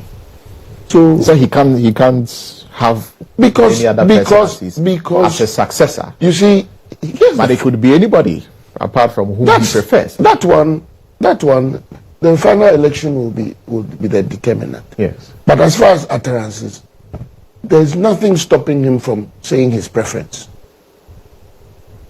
And his vision for the country, any proper leader, the vision for the country must have a certain quantum of continuum. What's the English? Continuousness. I don't know which word is the right one. You must want a certain flow. Continuity. You must want that so that the country grows. If it were personal, by now, when President Nkrumah was going, he'd have put it in his pocket, Ghana would be in his pocket, and it would be in his grave. It doesn't work like that. Let's stop being childish about these things. It doesn't work like that. You have a vision for a country. You aim that it should go a certain way. You want the population to go with you. He has had 8 years of that. He sees where it's going. He believes that that is where we should be going. He wants to see a certain continuum. As a philosophy of the party which he's a member of, that's where the party sees the country going. So we push it. And what it takes includes continuing. I want Ghanaians to pay attention to some details about the realities across the world. Ghanaians like to refer to other countries a lot as examples of what they believe should be our growth and development trajectory, where Ghana should be heading. We like to point to other countries a lot. Go to those countries and check out the truths about their political history. Singapore. Go and check out the history. One prime minister and his party voted for, he didn't impose himself, voted for continuously. So today Singapore produces one of the best. Japan, for 40 years and over, since I think it was 1961, they voted for the Liberal Party continuously. The last time they eventually lost power was in the, I think, early 2000s. Continuously. You don't flip-flop and then say one mistake that the party made, so they are a totally bad party. Then, in other words, your children in your house, you cut their limbs off very easily because every time they make a mistake, you cut something. The point to Ghanaians is this: let us not lose focus about where we want to be. Very big term. Let us not use petty things to determine a big vision. Let us not use petty things to determine a big vision. Somebody wants to come for 1 term. He knows he cannot go more than a term. What is it that he's coming to do that he couldn't envisage as vice president for us to feel? What is it that he wants to come and do that in 4 years, he had 4 years and 6 months or so of managing this country? What is it that he didn't, and why is it that we're not able to tag Mr. Mahama with a vision statement that makes us feel confident about Ghana's future? And that's what you're supposed to think about. That's the big picture. The big picture. Out of that, you're able to say that, look, in Mr. Mahama's time, on average, 100,000 students didn't get to go to school at the SHS level because of financial blah, blah, blah. They couldn't afford these things. Now a system has been put in place so that now all of those students get to go to school. So now we should even aim for better. So the person who envisaged, or the group, or the philosophy that envisaged that first, let's make sure everybody is in the stream. That same group is capable of talking about the quality that this survey was asking about, the topic we dealt with earlier. Let's be substantive in Ghana about our future, Kakra. We deserve it. We deserve it. So let's stop these petty things. And when you see a petty candidate, you must see. And when you see a real substantive visionary candidate, we must see it. Everything is not about today. It's about tomorrow. 4 years ago, you prayed that 4 years later, today, you'll be alive. And in the 4 years, what is supposed to happen in your life? Is it supposed to be the same as 4 years ago? And that's how we're supposed to see elections. So for me, President Kufuor's prayer is an important prayer. That's how I see it. I see it as a prayer that he cannot hand over. He cannot. We pray, Ghanaians, don't let him hand over to the wrong person. The wrong person is Mr. Mahama. Don't let him hand over to them. Don't. It will not help us as Ghana. It will not. And the right person is Dr. Bawumia. Yes. Hands down. If you like, go and take their statements. Mr. Mahama, when he came up with the statement, go and take it. And take Dr. Bawumia's statement. And let's do analysis. If Ghanaians want to see what their future should look like, they should go and read those speeches again. Go and listen again. And look for details. And think dispassionately about where your future should be. And how these policies that the candidates bring, how it fits in there. Come and talk about 24-hour economy. You can't even tell us where you find the money to pay for the power that you say you sell for free. You said you discount power to the people who work at night. When you discount it, it must be paid for somewhere. Where will you get that money from? They can't even tell you that. Let's be truthful with ourselves. Let's be truthful with ourselves. Well, this is a plea. It's not a demand. It's not an imposition. Eventually, elections is about personal choices. My plea is that when you are going to vote, think through. And think about tomorrow, your children's children. Think about that. Wonder, let me come back to you, on this. For some wonderful comments. I mean, obviously, Nana doesn't believe that former President Mahama is the right man. Blue and white. You should come in blue and white. This NDP, they like uniforms. And he want us to I want panelists to be in blue and white from NDC. Anyway. How can they be blue and white? It's a wonderful proposal. Anyway, I must say, you see, first of all, let's look at the scorecard of Dr. Mahmoud Bawumia. Basically, it appears Dr. Bawumia and the president are engaging in what we call parallel thinking. Dr. Bawumia has just announced to the world that if he's likely to become president, he will cancel e-levy. He said he will cancel e-levy. He's vice president now. He's moving with the president. He can just lobby his own president. He can influence him. He can talk things out in a cabinet. He said unless he becomes president, before he can cancel e-levy. But he can't cancel e-levy now, like you just said. He can only lobby. So if the buck stops with the president. Thank you. So yes. I'm connecting it to the statement the president made. If the president really wants his vice to succeed him, if the president really believes in his vice president, he should be implementing some of the ideas of his vice president. That's what I'm trying to say.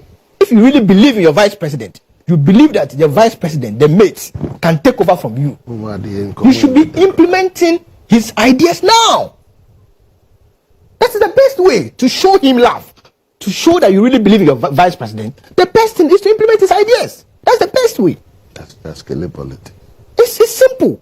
If you believe your vice president is the best person to save this country, I was expecting the president to tell the GHOne that, because I believe in my vice president, because I trust that he can handle this country very well, I will start implementing his ideas.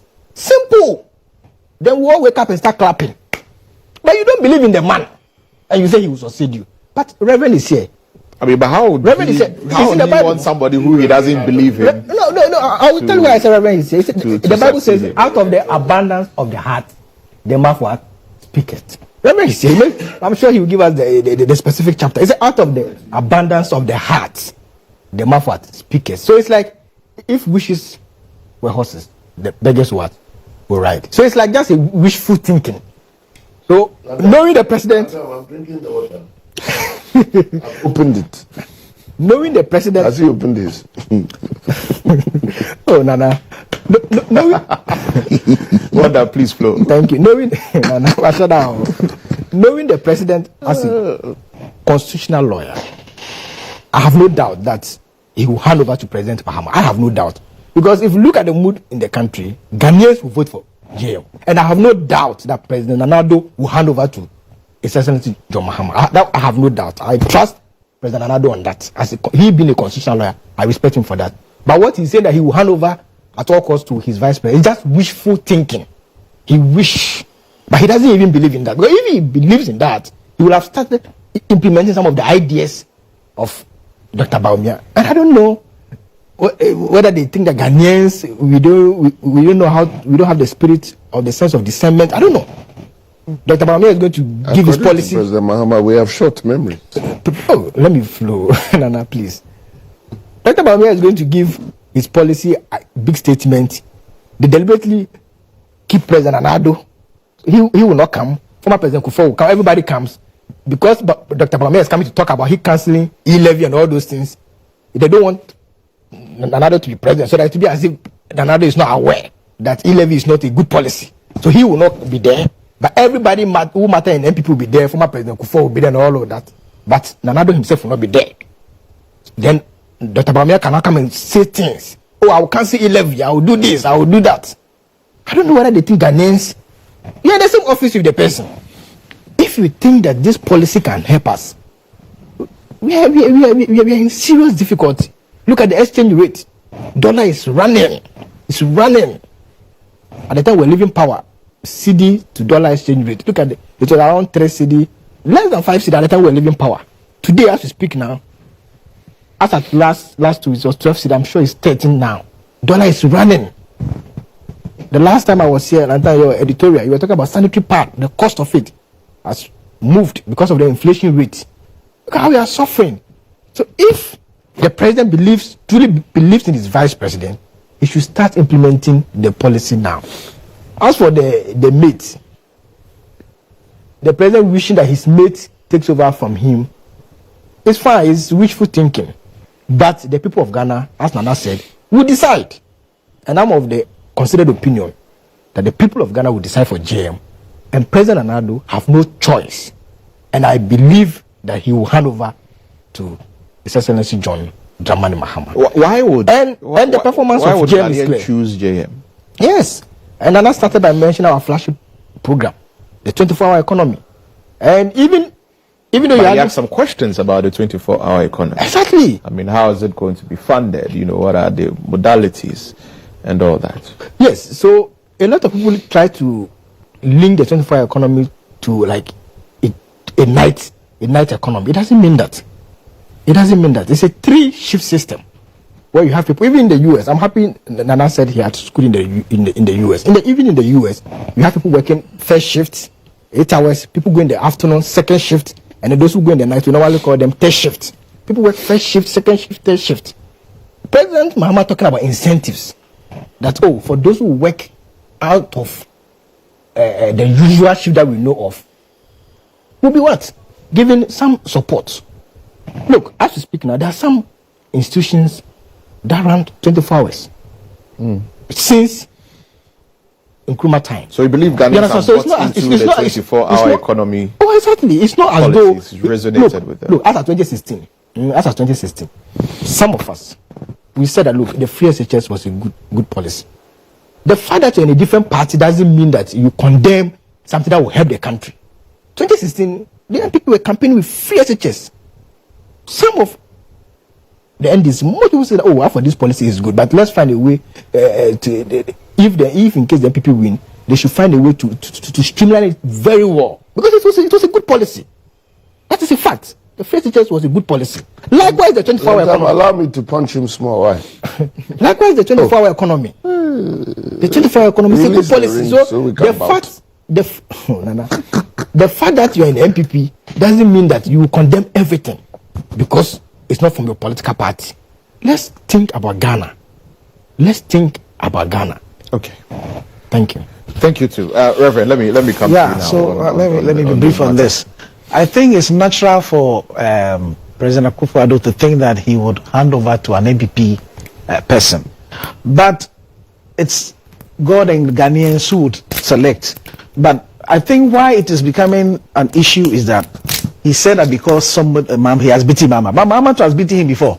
Mama took less than 6 months to beat him. And people even think that, assuming he was even standing, Akufo-Addo is standing with Mama. Mama can beat him again.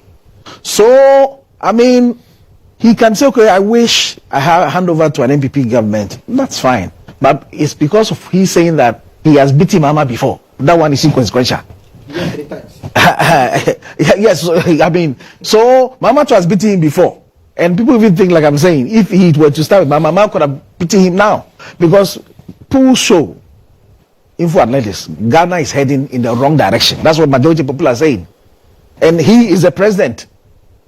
And so I think that naturally he would wish that he hands over to, which is okay, which is normal. But he's saying that he has beaten Mama before, and somebody has beaten him before, he should hand over. I'm sure that is what is reason. So he can say, okay, my prayer and my wish is that I'll hand over to an NPP government, which is nice, which is okay, because everybody would wish that way. But it is Ghanaian people who will decide, and it is God who makes king. So December 7th, Ghanaians will decide. So that one, whoever Ghanaians choose, you have no choice than to hand over to the person. So he can think that way, I wish. But I mean, I think because of what he said that somebody has beaten before. That is where, because Muhammad has beaten before. So that is where it's raising an eyebrow. But yeah, but Muhammad beat him only once. Oh, but that's what I'm saying. And now, assuming he was standing with Muhammad beat him. That's what Ghanaians believe. But the economy is heading in a bad direction. So if he was given, because you would have allowed, he should have stand. Because now the economy is heading in the wrong direction. And I think that before Muhammad lost, the economy was an issue. Now Doomsday is an issue even now. Even now, although he inherited excess capacity. So if we have to go by that, I'm sure if he was standing now with Mama could have beat him. So after that one year, he can say, but it is left with Ghanaians and yes, the people. Have you released the timetable? They said do bring your own timetable. I'm sure some people say bring our own. Yeah, some people say they have. Yeah, they don't know who to submit it to. Is that the Doomsaw will be resolved very soon. But some people say they have their timetable already. They don't know where to submit it. They said we should bring our own timetable. In 10 days, the Doomsaw will be a thing of the past. He gave an assurance. But some say they have their timetable. They don't know where to submit it. They don't know where to submit their timetable. I didn't know that. Some have their timetable. They don't know where. Economist was NDC oriented. No. I didn't know that. When I speak for him, he's quiet. Listen to the things he's saying. Listen to the things he's saying. Where do we submit the You have timetable? statistics. You have information. Yes, so you're an economist. You head an economics department. Intelligence. You come and sit here and you tell Economic us intelligence has spoken. That's all he referred to. He referred to what? If we are not economic intelligence, he has spoken. So it's because of the challenges we have. We've had it for 10 weeks. No. What he wants to compare it just to find out. was for years on end. And he wants to sit here as an economist. And he wants to tell us that this is something we should hear from him. Nana, he's at the timetable. Well, he referred to. Yes. He referred to. Stop, Lanta. Don't encourage it. In the wrong direction. Don't encourage it. That's not the topic on the table. Don't encourage it. The research which we discussed here before. But made by Global Info. Don't encourage it. In which people who are polled, what is your vision for believe Ghana? that what is your vision for running Ghana? in the What is wrong your direction vision for based Ghana? on that poll? What is your vision for Ghana? Take that vision and impose it on what Akufo-Addo has done with regard to industry, with regard to agriculture, with regard to infrastructure, with regard to education, with regard to health. Take each one of them and the others. Tourism. Take it. And let's look at the reality on the ground as far as policy is concerned. And then let's look at the Wanda is talking. Ask him where, apart from his Batakari, everything else is where. Is it Ghana made? And then when you want to talk about forex rates, you want to go us to think what? Meanwhile, you talk about the sanitary pad cost. Yes. Do you know that at Kufado's time, a company has been set up? Are you encouraging people to go there? How else will the thing come down if you don't encourage? The industries are being set up so that we stop buying foreign goods, so that our forex rates don't kill us. Instead of looking at those things and having economists talk about it, they talk about the flimsy stuff, and then they want us to buy that stuff and use that one to think. What stuff is the flimsy stuff? No. What I just said, compared to we've had Doomsaw. Doomsaw for how many weeks now? Assuming it's Doomsaw at all. Yeah, but compared, it's a problem. Who says it's not? Yeah. Compared to the previous year of Doomsaw and 7 years of electricity we've had, we have a glitch in 10 weeks. Suddenly it's the same as 5 years or so of the Doomsaw that we went through. What kind of analysis are we trying to do?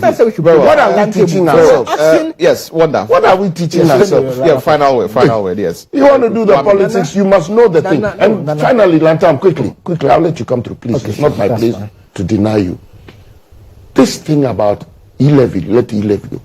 And I'm sorry, I'm going to use a very rough word. And take it for what it is. It's very illiterate. You must understand governance, not to say that. When you say that, you don't understand governance.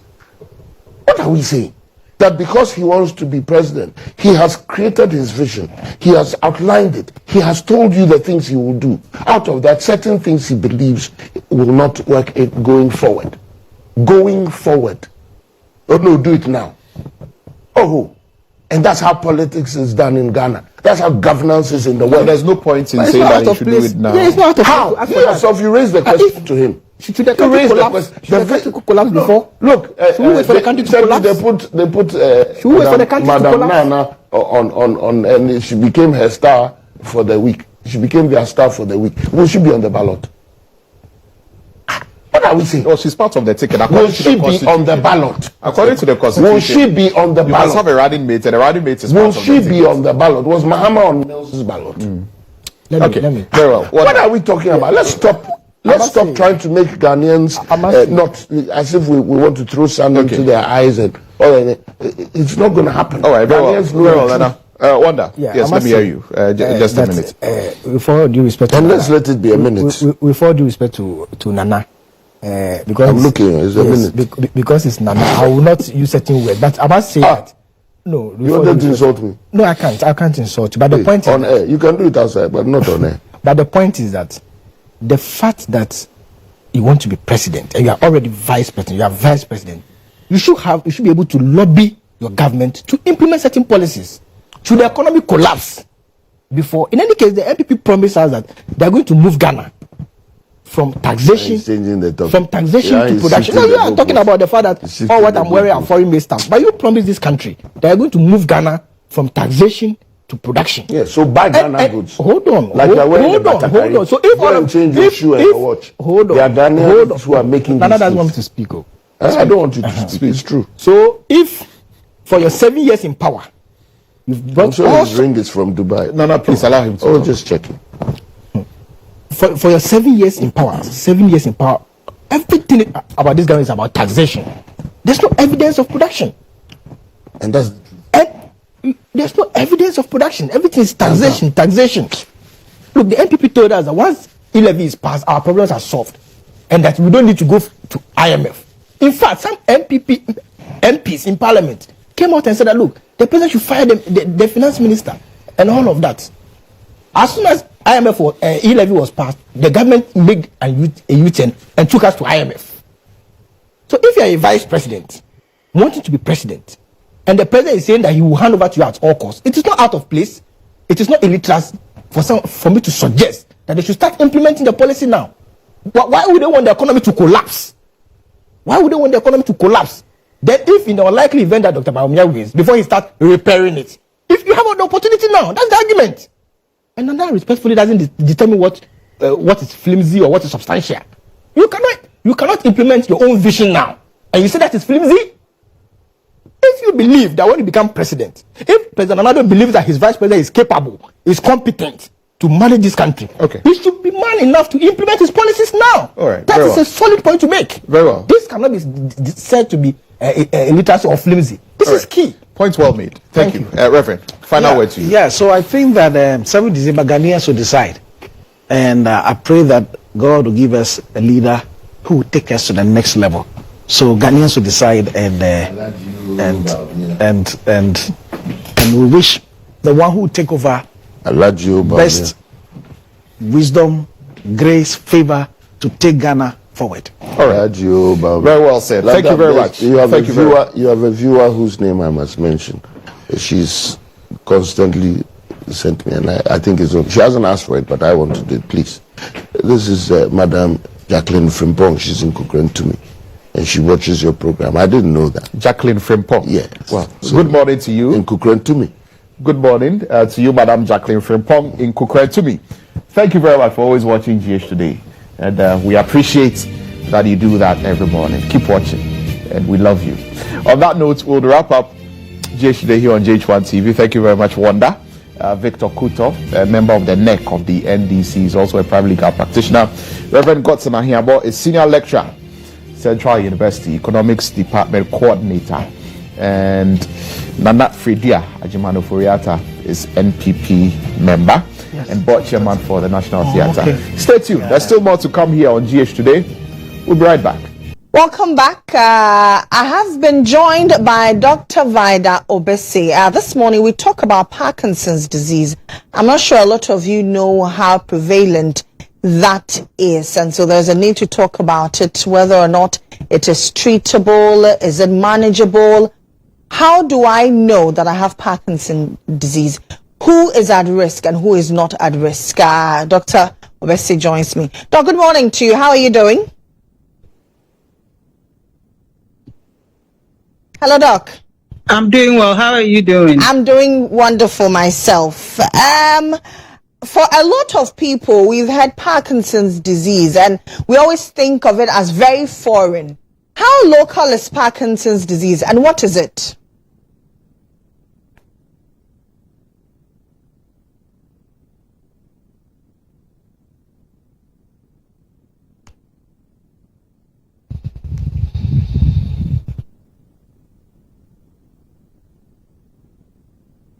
All right. So in our neurology clinics in Polibu, Konfanoche, Parkinson's disease forms 12% of the cases that we see in our clinics. So it's costly the elderly, but in Ghana and what happens is that there's a part of the brain that controls your movements, and it requires a chemical called dopamine. So for some reasons, the cells in the brain that's supposed to produce the dopamine die off, and your body does not get the dopamine to help you move. So patients with Parkinson's disease tend to body, and then they tend to be very stiff. Their muscles become very stiff.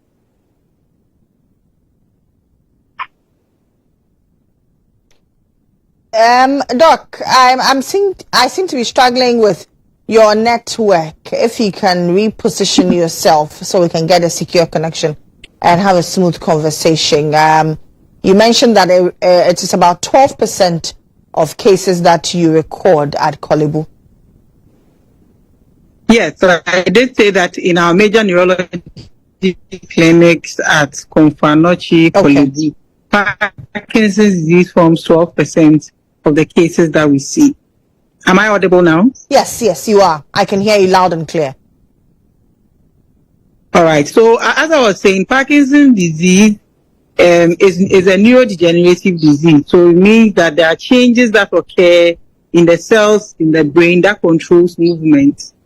So the dopamine that your brain needs to help you move is not available. And so patients become very slow, very stiff, have very stiff muscles or rigid muscles, and then have tremors in the hands. Okay. Even when the hand is in the resting position. But how different is Parkinson's from stroke?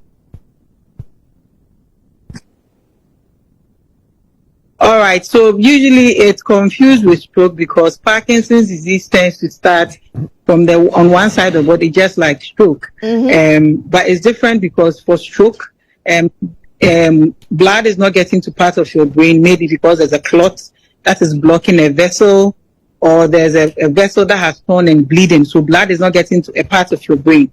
So if that happens, that part of the brain, whatever function it is, whether it's in terms of speech, in terms of movement, in terms of balance, that will be affected. So it's quite different from Parkinson's disease in terms of how it occurs. But sometimes it's confused because Parkinson's and stroke occurs in the elderly commonly, and it starts on one side of the body. But if you see a doctor will be able to tell the difference. And yes. What are the risk factors of Parkinson's disease?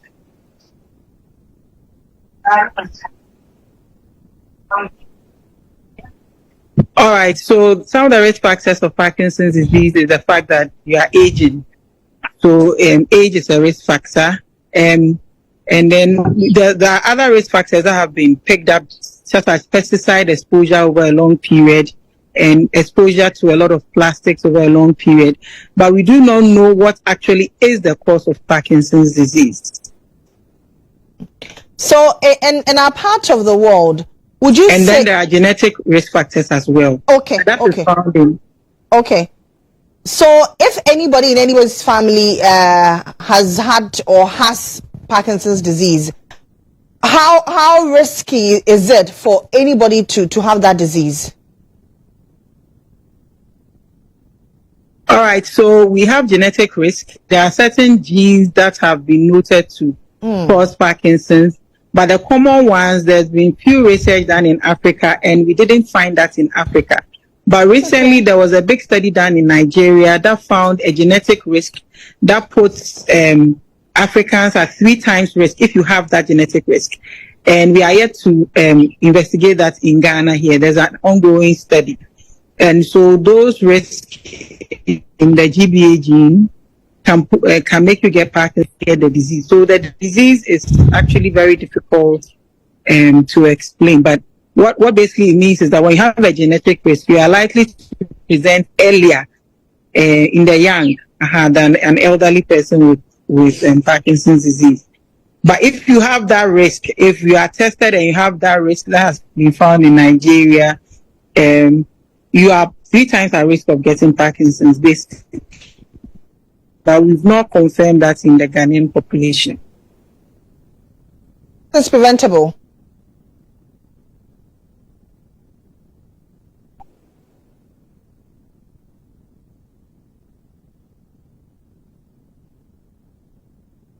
Doc, can you hear me?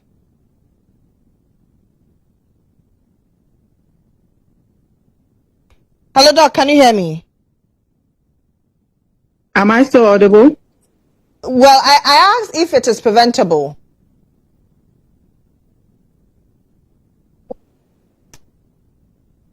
Oh, all right. So disease, but it's a disease of the brain. And anything that is good for the brain would help prevent any disease of the brain. So exercising, eating a balanced diet has been shown to keep the brain healthy. But we do not know for a fact the things that are protective or prevent you from having Parkinson's disease yet. And that is why it's important for us to research about the disease in Ghana so that somebody else will get in the disease. So tell us about the Parkinson's Awareness Month. How's it been going so far? All right, so April is Parkinson's Awareness Month, where we educate the public and we educate caregivers and clinicians about the disease, because we now have an aging population, and so all diseases that are associated with aging are becoming more common. And so for this awareness, we had a Sit to Start challenge, which has been going on very well. We had a conference where we brought together stakeholders to discuss about the disease, and we are doing a lot of work at the grassroots to provide support and reduce stigmatization of patients with Parkinson's disease. And as part of the research that you conduct and all the activities that you embark on for Parkinson's awareness, has there been any known treatment for this?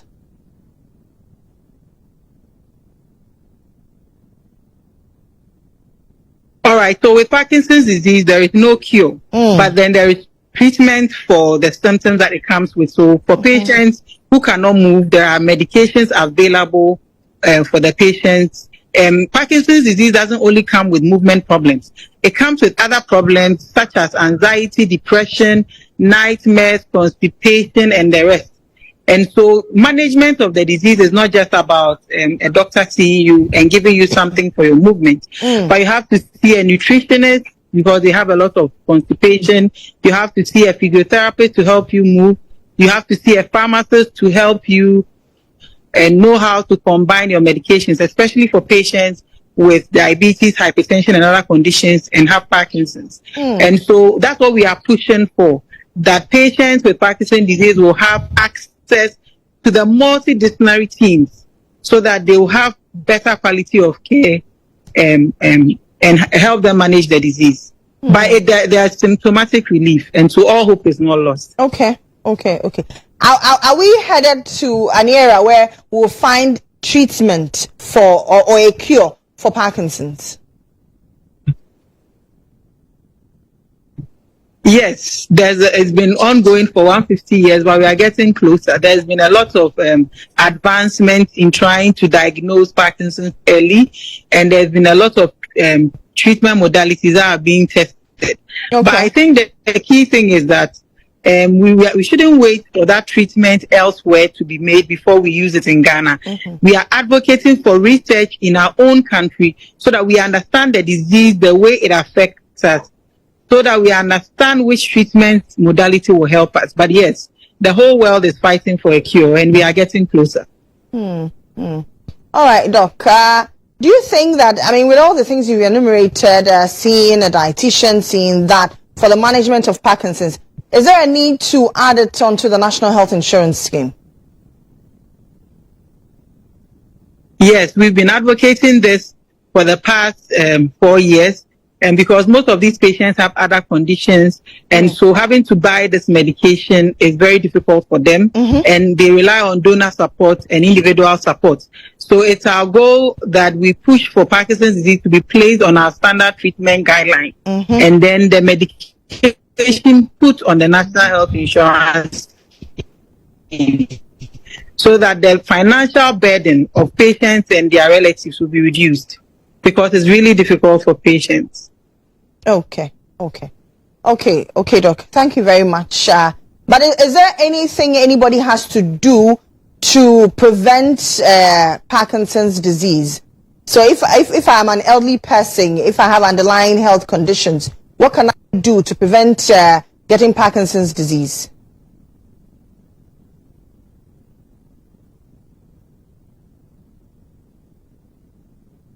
Hello, Doc.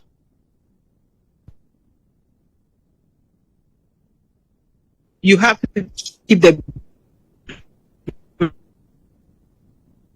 Unfortunately, we seem to have lost Dr. Obese there. So Dr. Vida Obese is the founder and president of Enidaso Parkinson's Disease Foundation and the specialist physician neurology at Konfanoche Teaching Hospital. We're still continuing on Health Alert, but this time around, we talk about a state of a different segment or a different sector or a different area in the health sector, veterinary health. What is the current state of it? How can we make it better, or how can we improve it? I've been joined in the studio by two people from the Veterinary Health Services Department, right? Good morning to you. How are you doing? Very well. Good to have you. Good to have you. If somebody says, I'm a veterinary doctor, they say, oh, ohemwa. Is that all that there is to it? Wow. Yeah, thank you so much. It's good having us in your wonderful studio. Mm-hmm. So when we say a veterinary doctor, it goes beyond what the ordinary Ghanaian feels that it is. Mm-hmm. These are veterinary doctors are medical specialists that have been specialized in taking care of animals when it comes to diagnosing, treatment, mm-hmm. and then performing surgical interventions and all that. Mm. However, it doesn't end with just animals. Okay. If you see the broad scope of a veterinarian, you have veterinarians in regulatory services, veterinarians in academia, veterinarians involved in laboratory work, and then you have veterinarians taking care of wildlife and all that. So the whole profession is not just about animals, but we also deal with human health. In fact, if you look at the statistics now, when it comes to emerging diseases, like we have the COVID, we have anthrax and all that, veterinarians are actually involved in helping that these diseases are managed so that it doesn't get into the human population. So that is why we talk about the One Health concept and all that. So the work of a veterinarian doesn't just deal with just a treatment, but we are involved in public health, we are involved in research, we are involved in regulatory, laboratory diagnosis and all that. Do you think the work of a veterinarian has been undermined in this country?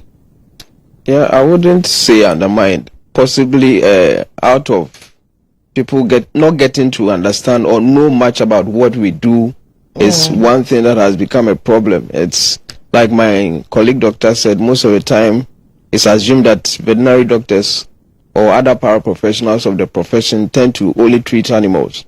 But there are a lot of things as he has enumerated. So I think this is also an opportunity for us to tell the world and Ghanaians out there what veterinary doctors do. Yes. So there are a lot of things. You realize that most of our work is borders on human health as well.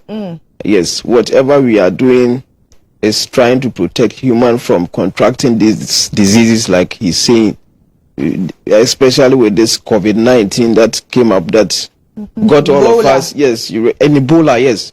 You realize that Ebola just didn't cause mortalities, but it kind of interrupted almost every activity. Absolutely. Yes, and when you read it, it says that there are people who even died out of other diseases because of the interruption of their access to these medications that they needed to take. And COVID, we realized what happened to us as a country and the whole world at large. And there are a lot of emerging diseases that keep threatening us all the time. The recent anthrax that we had in the northern region, affected livelihoods, people who would depend on animals for meat, who will depend on them for money. So we realize that it affects every sphere of our lives. And if people have even animals at home and they are not doing too well, you realize that sometimes even the children or the owners themselves, I mean, psychologically they are not too well, they are not too happy. So it's not just treating, but you look at the mental, the social, and then the physical well-being of individuals as well. So basically, I would say that we need to intensify our education. We need to make people more aware about the veterinary profession in general. Yeah. But how different is the veterinary doctor from what we originally know? Yes.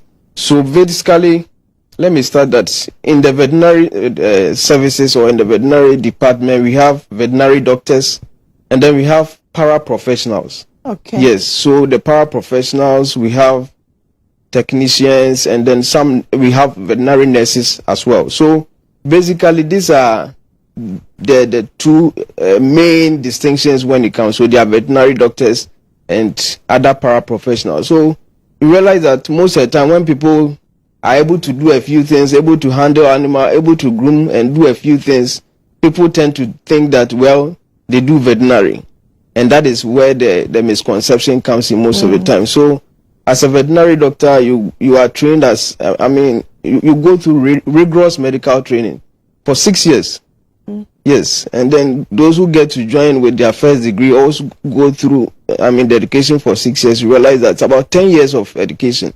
Wow. Yes, so if you enter with your first degree, you've already done 4 years. 4 years, yes. Then you go and do another 6 years. So it's 10 years. When you go to the Americas and co, you do your first degree, then you go for another 4 years, which is 8 years. You understand? So you realize that they have undergone rigorous medical training, and wherever they find themselves, they are applying this knowledge in the labs, in the field. And even, every morning you have people at the slaughterhouses and inspecting meat that comes onto our table. We all sit at our homes and enjoy meat very well, but we don't know the process. We don't know the process that goes into it, but trust you me, almost every meat that comes out there are people who inspect them every morning. They get up at dawn to make sure that these meats are inspected before they get onto our table. So on the back of what you just mentioned, do you have certified butcheries that you go to, or everywhere you know that a meat has been slaughtered, an animal has been slaughtered, you have to go there? And are your numbers enough to do these inspections? Yes, so virtually almost every district in the country has a certified slaughterhouse.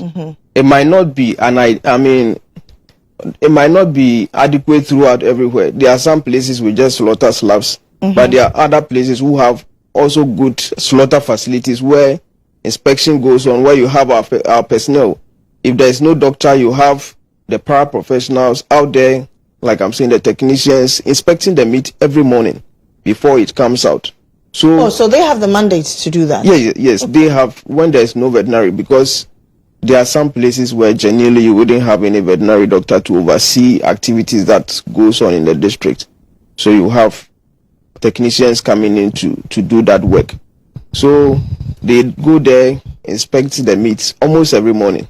Though we have challenges with a few people slaughtering in their homes and then at unauthorized places, but we are always on them trying to educate the masses. So and have you put in place regulations to curtail these? Yes, there are regulations, especially for my municipality like this in Sawam. Okay. We have instilled that whatever meat that ends in the meat shop to be sold to the public should be inspected by a veterinarian. There are bylaws, so whoever decides not to get the meat inspected, the meat is seized. But the issue about it is sometimes even we the consumers don't mind where we are buying the meat, and that is where the problem is. So I've always advocated that if you are a consumer, wherever you find yourself buying meat, make sure demand for a stamp.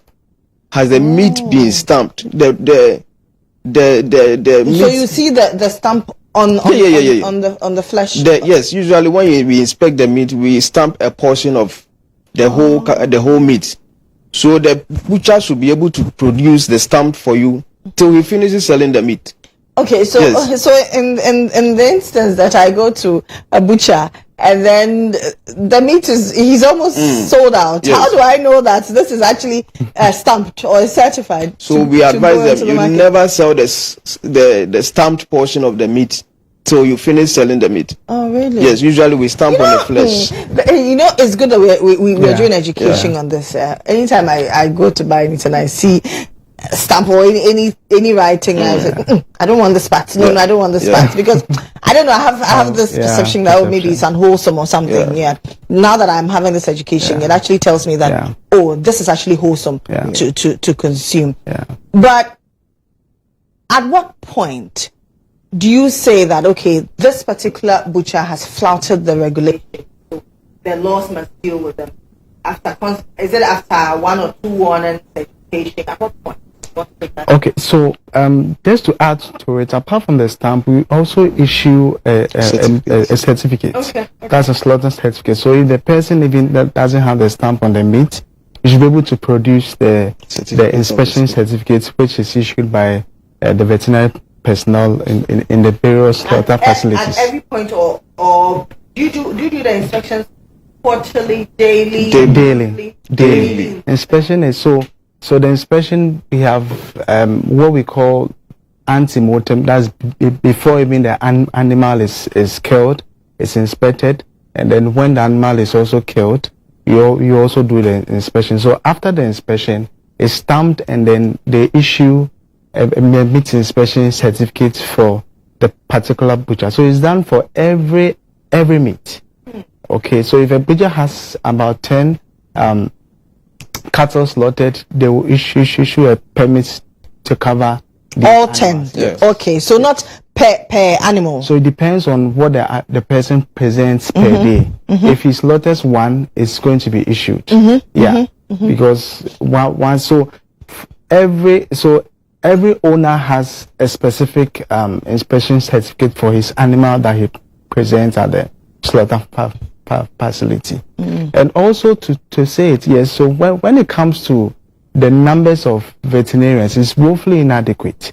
In fact, like he mentioned, there are various slaughter facilities in our country, but sometimes getting the number of veterinarians or the paraprofessionals is also a problem. So we are still advocating that more of these staff will be employed to ensure that every meat is consumed, because but we are getting a whole lot of diseases. And they keep agitating. I mean, they've been giving ultimatums, over 1,000 of them, and they're still unemployed. Yes, there are a number of people, the paraprofessionals, there are a number of people that have been employed. More than 1,000 people have not been employed. And I think that is something that we have to look at, because when you talk about these animals that are being slaughtered, you have a lot of zoonotic diseases like anthrax, TB, which people don't even know of, that cattle have TB. We have what we call brucellosis. Cattle? Yes. In fact, if you look at the TB cases that are recorded in our hospitals, you have a lot of them emanating from bovine, that's cattle. So when you consume meat that is unwholesome or has the bacteria, if you don't cook it well, say you are taking chinga or something that is not cooked well, you can get it. Even drinking raw milk that is not pasteurized or is not processed well, you can get a TB from it. Not just TB, but there are a number of diseases that you can get it. In fact, there is one disease that we call brucellosis. It mimics malaria. And when you get, thank you very much, sometimes you have women not able to give birth, men also becoming impotent. Well, said for the show on behalf of the entire team, we are underutilizing veterinarians. Deborah, camera sound like floor. Thank you very much for staying tuned. I mean, if we are able to safeguard what we are taking in, it solves our issue, about 50% of our issues, because I mean, we contract diseases by taking unwholesome water, meat, and food and other things. So you realize that if we are able to take good care of these things, make sure whatever we are consuming as a nation and as a people is safe, some of these things we don't even get them and end up in hospitals. There are people like you are saying brucellosis. Some people even get it and go undiagnosed for a while. So this is just but a few of the things which I think we will still want to talk more on things that veterinarians do, and especially with laboratory services. We have regional labs that are up and doing, are able to diagnose diseases, especially about maybe rabies. Maybe we'll find good time to talk about rabies when we have enough time. I would like us to touch on rabies, but pretty shortly we'll touch on rabies. But back to the things that veterinarians do and how important your work is. Let's talk about pets.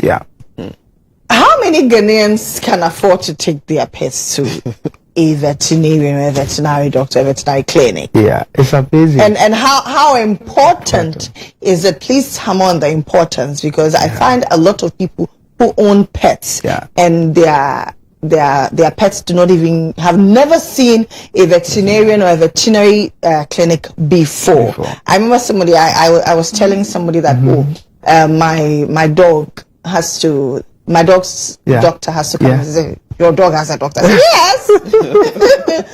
You know, it's amazing. We want to hammer on the importance of it.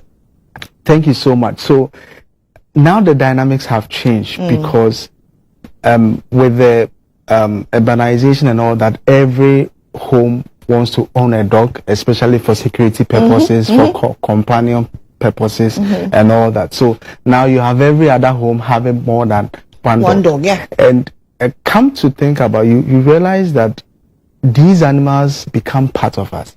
In fact, I have a lot of clients that they live with just their dogs or cats, and they are everything.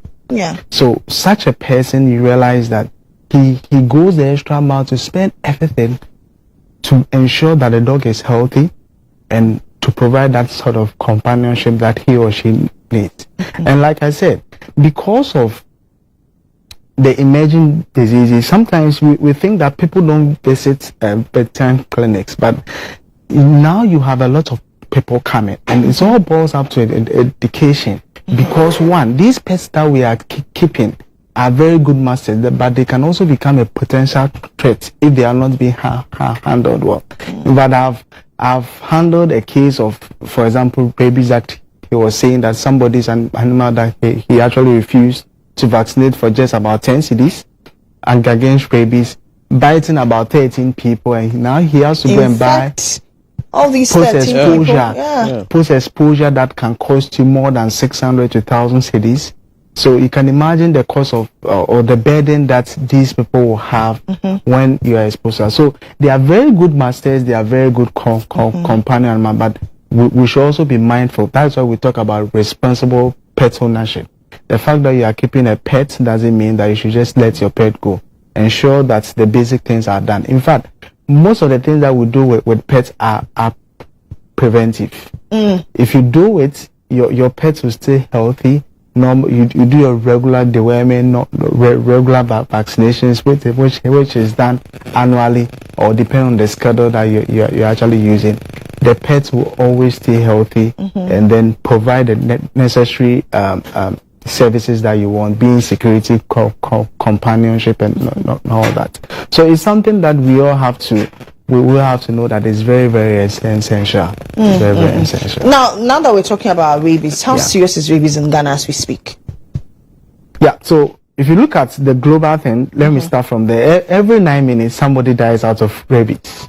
Every 9 minutes. Every 9 minutes? Yes. So we sit here, somebody has died of rabies. And the seriousness is that once clinical signs of rabies starts, there is no cure.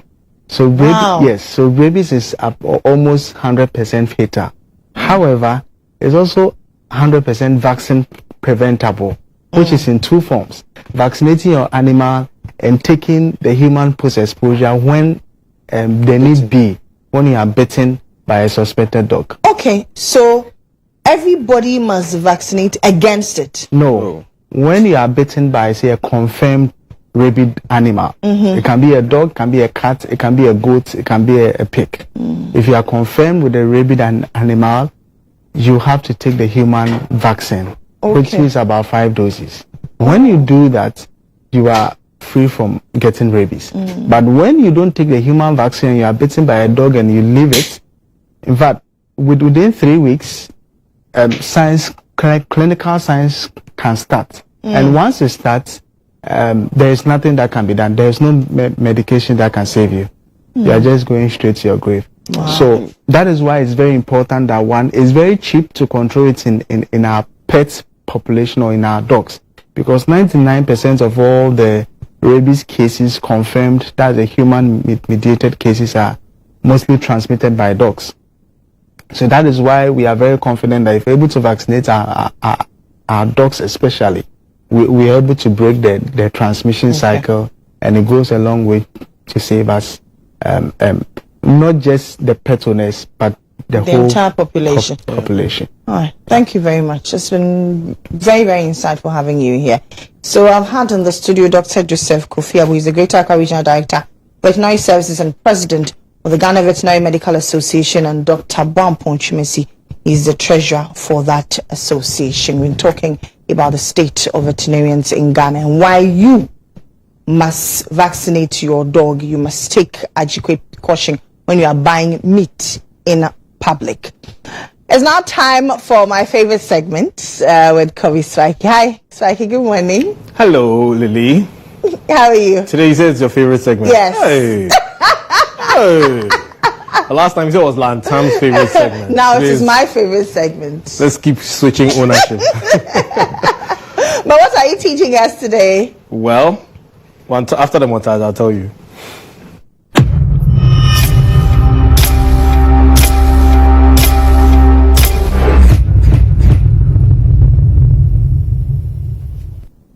So you know how I was talking about AI features on smartphones when they started launching them, and I told you how the phones could do a lot of things.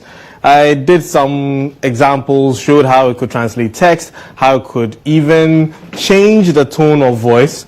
And today I'm going to teach you one other new feature that's also available with all these new phones coming with AI. So this is a picture of me, taking on the S24. It looks really good.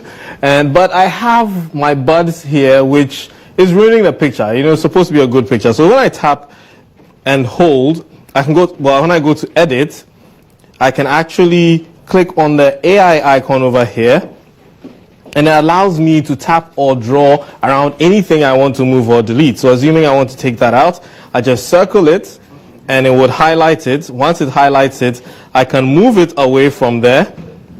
So once I tap and hold, I can move it. Sorry, let me undo this, move this away. Tap and hold it and then move it away. Say I want to move it to this corner and I hit generate. It will fill that scene by adding, so you see it says adding the missing pieces and sculpting new scenery. So it will put something in there to fill up the space depending on what the AI, come on AI, I didn't ask you to put another thing there. I'm trying to remove this one, but that's because I decided that I wanted to replace it with something. So when I click on view original, you can see that. So when I hit done, I can undo this and then say, okay, you know what, I want to start again and replace it with something. Well, I want to remove it completely from the scene. So let's go back to edit, hit edit, and then circle it. Hit the generate button and then circle it. Now that I've hit circle, I can just tap on it and then delete it. So erase and then generate. Now I've erased it from the image completely. So it says adding the missing pieces. We're waiting for it to add the missing pieces. 5, 4, 3, 2, 1. And voila. So you see, it's gone. It's no longer there. It's been replaced completely by something that fills the scenery. Now that's one of the things. So assuming you took a picture and there was somebody in the image that you wanted to remove, you can use AI to get rid of it. Now as I've been speaking, I've been recording. I'm going to stop this now and just save it as recording and save. Hey, what did I write? Resist. So you can also use AI to actually transcribe everything in that recording. Make it either English, United Kingdom, English, United States, or if I want it in French, of Vietnamese. Let's say I want to transcribe it into English, United Kingdom. So it's going to transcribe everything in there. And I started recording it, Lily, from when you were having that interview. So, Lily, which of these features would be your favorite? So far, I've talked about changing the tone of voice, changing the transcribing text, replacing images in a photo, and so many other things. Which one is your favorite? Replacing images in a photo. Replacing, why? Who do you want to take out of the photo? So that anytime I take a picture and somebody photobombs me, I can just take the person You can just out. take them off. Yeah, it's very true. Yeah. So, yeah, it's transcribing, about 50% almost done. Okay. Okay.